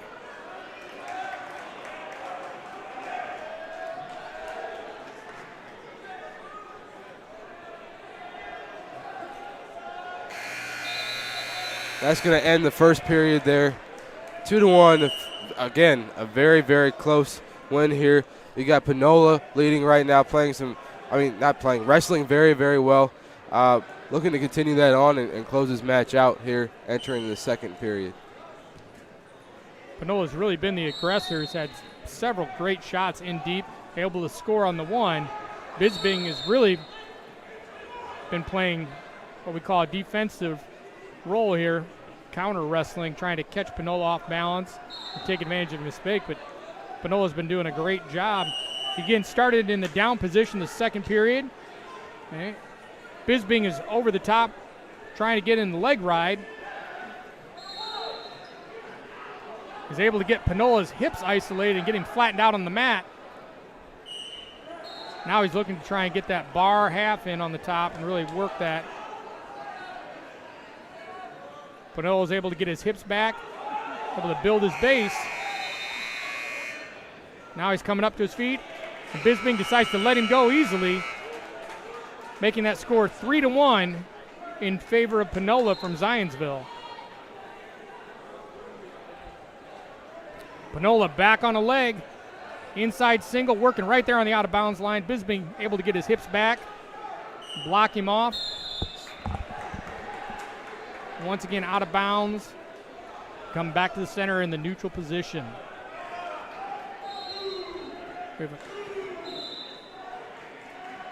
We had a caution there at the start against Bisbing from Lowell. You got to get your feet on those lines to start the matchup, and his was not, so unfortunately draws the caution from the official. Bisbing with a quick shot is able to get Panola's leg up off the mat. He's got him in standing position, working for a backwards trip, able to do so, but was able to score the takedown. It was a quick takedown, and Panola is able to get the escape, so it still leads 4-3 with 30 seconds left. I should say 30 seconds left in the second period.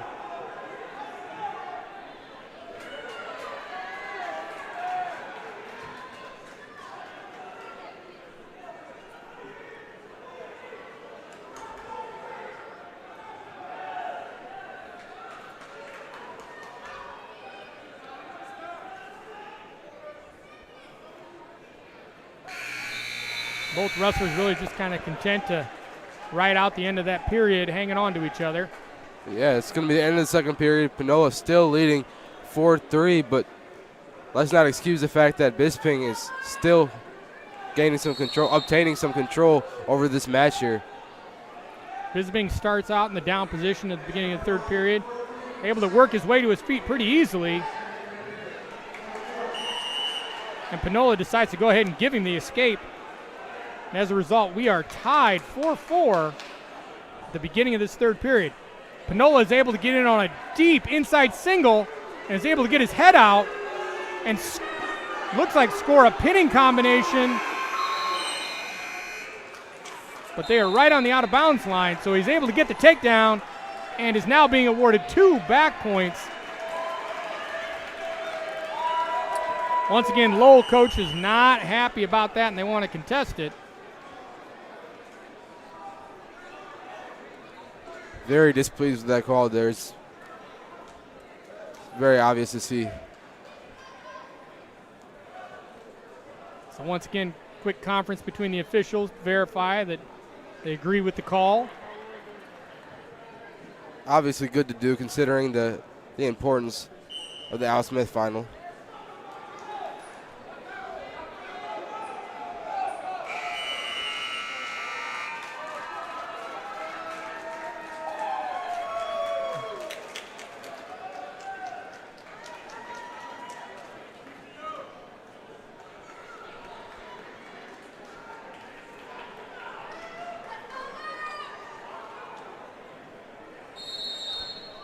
The call is confirmed and stays. As a result, our score is, the scoreboard has 8-3, but I believe it's actually 8-4. It's going to be changed back there. Yep, 8-4 right now in favor of Panola from Zionsville. Panola decides to cut Bisping loose, making it 8-5 with a minute left in this third period.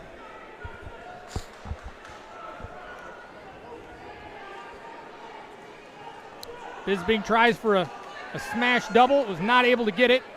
As a result, counter shot from Panola has him deep coming out the backside of Bisbing, trying to get free. Sit and trap that leg and trying to catch Panola stuck underneath.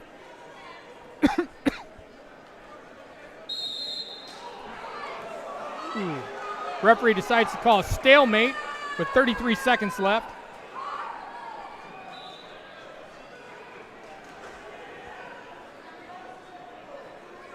A little under 30 seconds remaining. Nice inside shot again by Panola. Deep through the backs of Bisbing. He's coming out the backside, traps that leg again. He's really just trying to work back over Bisbing, trying to keep him on his back. Once again, no clear control since Bisbing is able to keep that arm wrapped around his waist. But again, definitely in favor of Panola from Zionsville, considering he was in the lead. Panola's going to take the win there. And Mr. Addison, unfortunately, I'm going to have to say goodbye. It's been a pleasure working with you. And Parker Norris here of the Mishawaka Network is going to take over for me. Well, it's great having you here with you, Daniel, and hopefully look forward to doing this again with you. Thank you.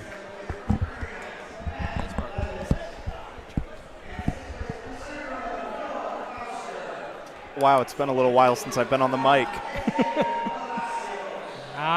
You'll take right to it again, Parker. Oh, with you, always.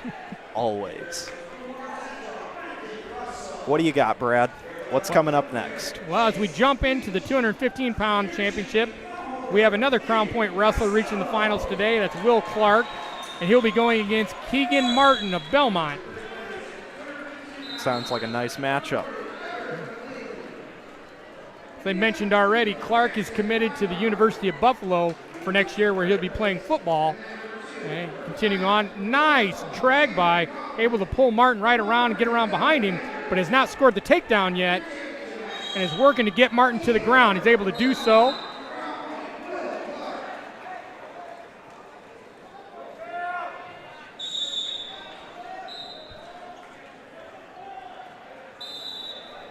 Clark happy to just kind of push Martin out of bounds, give him the escape, and go back up on their feet.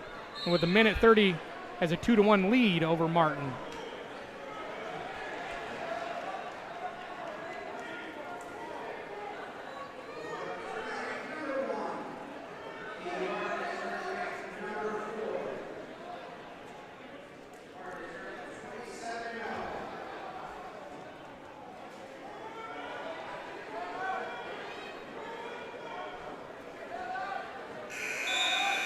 Clark trying to work on that Russian arm series.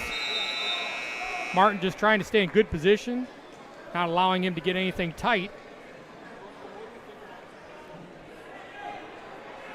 Martin goes for an extended shot and unfortunately isn't able to get to his legs. Clark is able to block him off and run around behind for another easy takedown.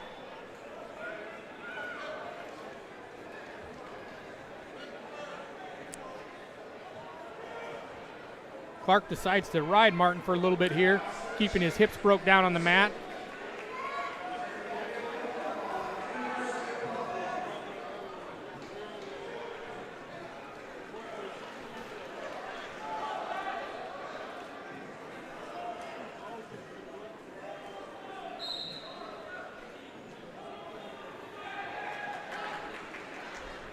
Martin able to build his base and come up to his feet. Clark deciding to go ahead and give him the escape and go back up in the neutral position. Kind of surprised he did that with less than 10 seconds left in the period.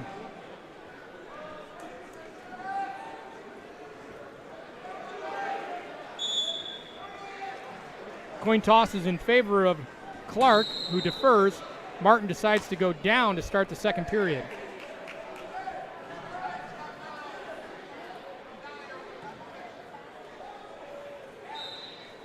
Oh, clarification. The defer came from Martin, so Clark decides to go down to start the second period. Quick stand up by Clark. Martin's trying to get control, decides to just cut him loose.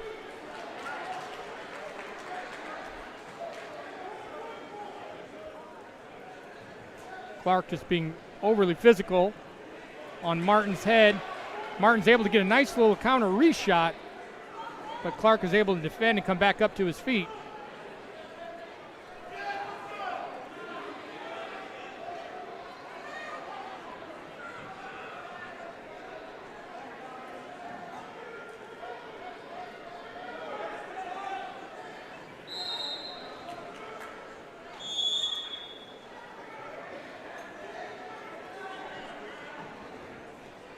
Martin tries for a nice little outside single. Wasn't able to get it. Clark was able to get a reshot and come up with Martin's leg. Now he's pulling back towards the center of the mat where he trips him. Able to score his takedown. And with a minute left in the second period, Clark leads the match 7-2 over Martin from Belmont.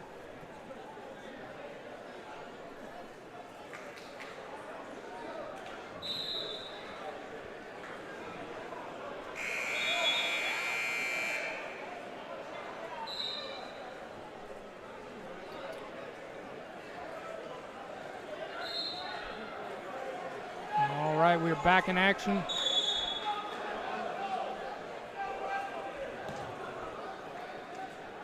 Martin able to stand up. Clark quickly picks him back up and puts him back down on the mat. Getting control of those hips. Working to flatten Martin out on the mat with about 25 seconds left in the second period.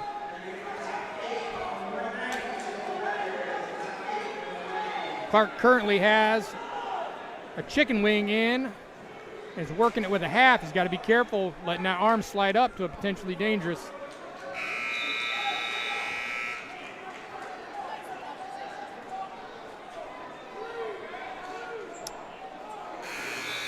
And that is how this second period is going to end, with Clark in lead in front of Martin with a score of 7-2. Martin shows neutral for the third period.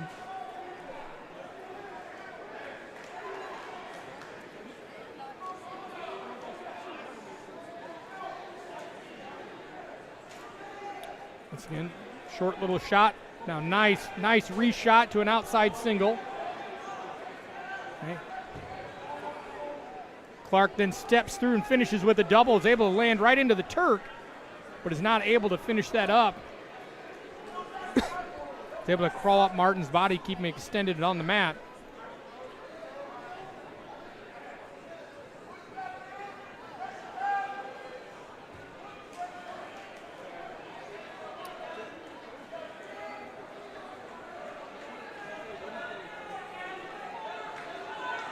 Clark working a chicken wing in from the other side, opposite his body. Martin just trying to limp his arm out and get back to a base.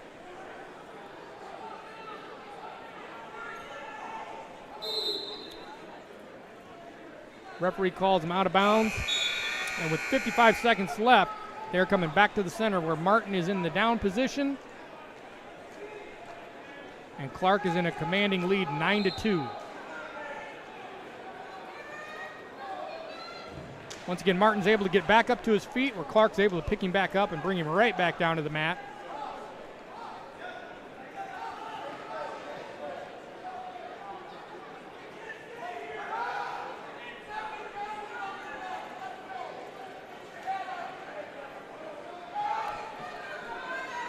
Martin tries for an inside stand-up.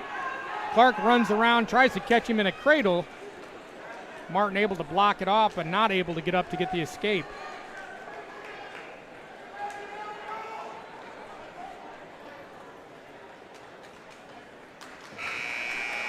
10 seconds left. Martin's able to get to his feet, but Clark once again picks him up off the mat and brings him right back down.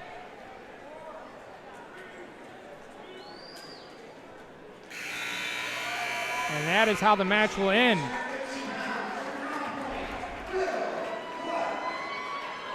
Will Clark from Crown Point is your champion at 215 pounds by a score of 9-2 over Keegan Martin from Belmont. So you've been having fun on the mic today? Sure. Always a pleasure to have you on the Mishawaka Network, Mr. Addison.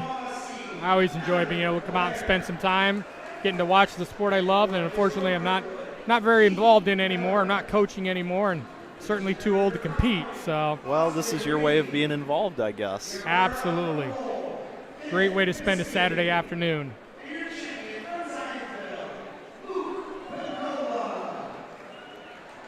As we move into our heavyweight match, or 285 they like to call it now, we once again have a Crown Point wrestler, the brother of Will Clark, who just won the 215-pound match. We have Paul Clark taking on Nate Johnson of Center Grove. Once again, Paul will also be headed to the University of Buffalo next year to play football right alongside his brother Will.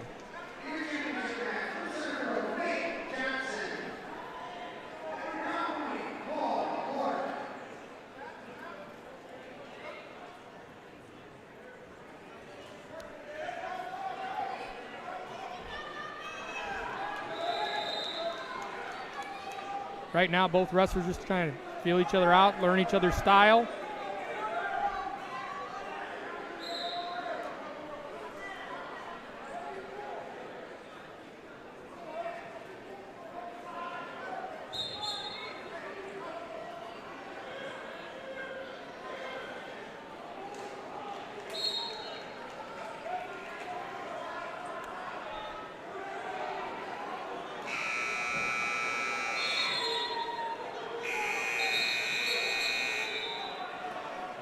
Referee stoppage of the match. Want to make sure both wrestlers are abiding by the rules. We had some hands in the face there just a minute ago.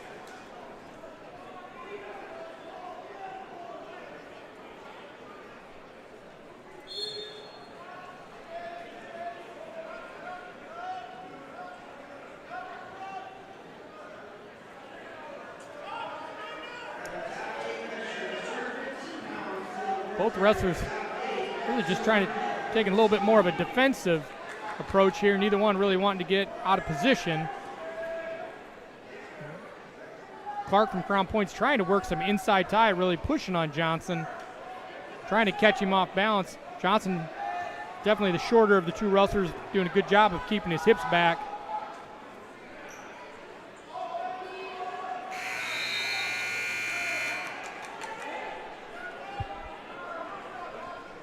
And that is the end of our first period. No score so far.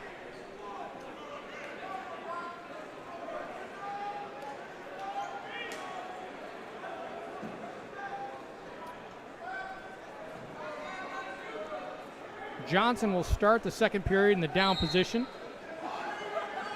Quick to a stand-up. Clark is able to pull out a single leg and able to bring Johnson back down to the mat. Once again, still fight.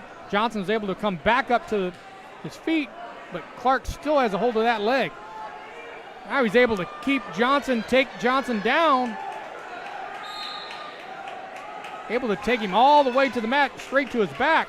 Able to keep Johnson in that pinning combination.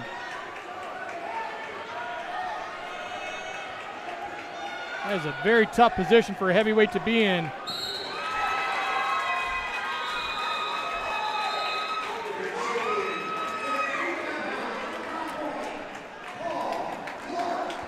Clark was able to get the fall there over Johnson.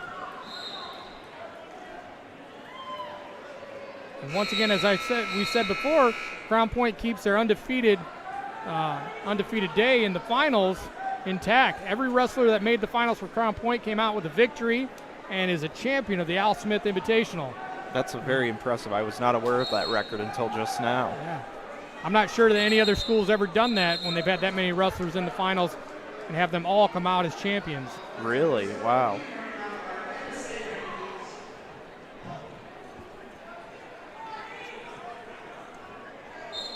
We still have one match going on, or two matches, I should say, going on at our 285-pound weight class. We've got our match for third and fourth and fifth and sixth still going on.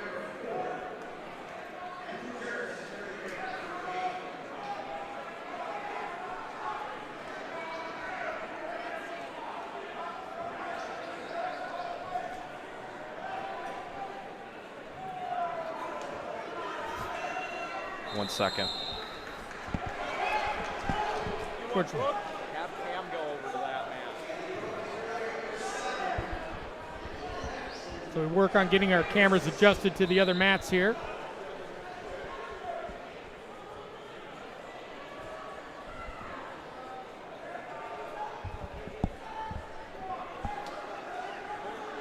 Sorry about the delay on that. Wrestling for 5th and 6th, we have Hosea Smith of Indianapolis Cathedral versus Luke Juris of Hobart. And then wrestling for 3rd and 4th, we have Anthony Puppy of Plymouth versus Ethan Dodson of Fort Wayne Schneider.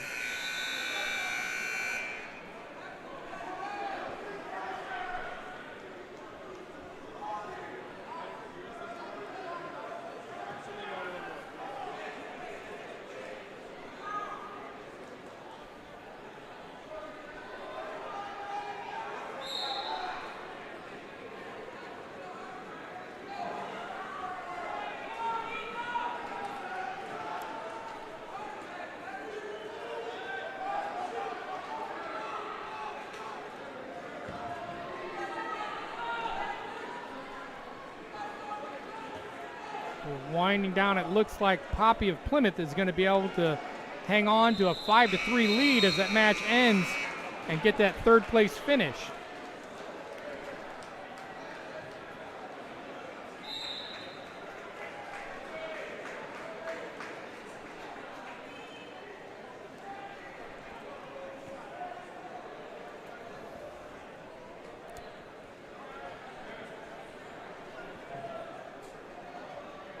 And our last match of the day going on is our 285-pound weight class for 5th and 6th.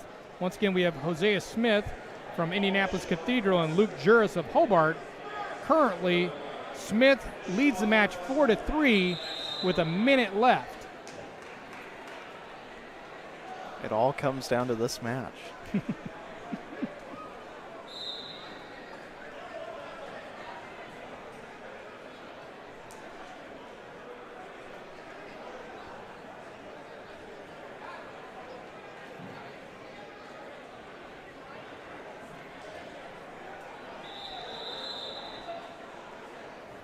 I'm sure these big guys are used to being in the last match of the day. Oh, absolutely. I'll bet it has its own challenges, though, being, seeing everybody else going and finished, and you're still out there competing. Absolutely. The score is still 4-3 with about 30 seconds left. Smith is working a Russian tie, trying to get position. And Juris is trying to get head control and get his arm back.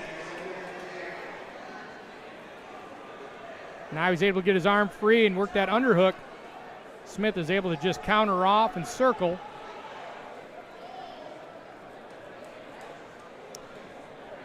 Juris takes a desperation shot. Unfortunately, just too little time left. So Hosea Smith of Indianapolis Cathedral will be your 5th place finisher at the 285-pound weight class.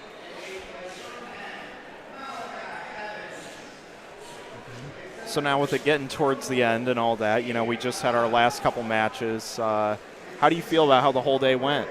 Actually, it went pretty well. I got here about halfway through the consolation round, so I was able to watch some great consolation matches as we got ready for the finals.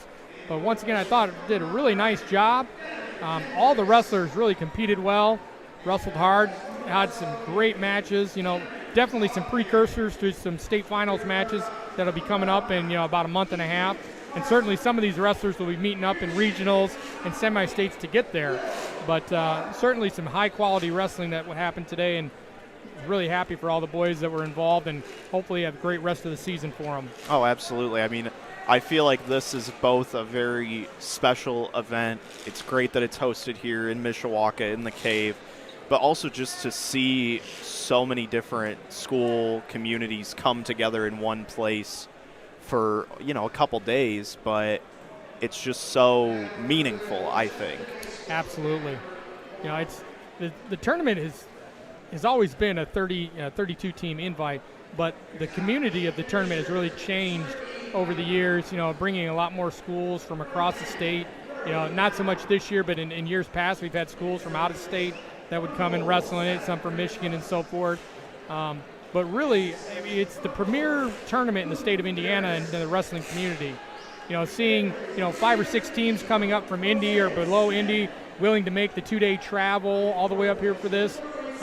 It really says a lot about the prestige of the tournament and the wrestling, the level of wrestling that occurs at this tournament. I mean, every single championship match, you saw kids that were ranked in the top 8 in the state, many times hosting the number 1 and number 2 wrestler. Certainly it's hard to find a high school tournament of this quality anywhere in the state of Indiana. Absolutely, and I think that's really what makes this so special. But I really appreciate you taking part of your Saturday to come and give us some really good commentary, give us some great insights, and I really, from me, thank you for your time. Oh. You are great, Brad. Happy to do it, happy to be here, but it is time for me to sign off and head on out. Absolutely. Thank you very much. And at least from myself on behalf of the entire Mishawaka Network, thank you all for watching. And we are very thankful for both not only our guest commentator, Brad Addison, but also our entire student staff that worked today. You guys are excellent. Thank you so much for watching. And we have a couple upcoming events here soon. On January 3rd, you can see Mishawaka versus Northridge in wrestling. And then also on January 5th, you will get to see some very nice basketball action back here in the cave. We will be streaming both of those events and very much look forward to hopefully seeing you then. Thank you very much for watching, and have a good one.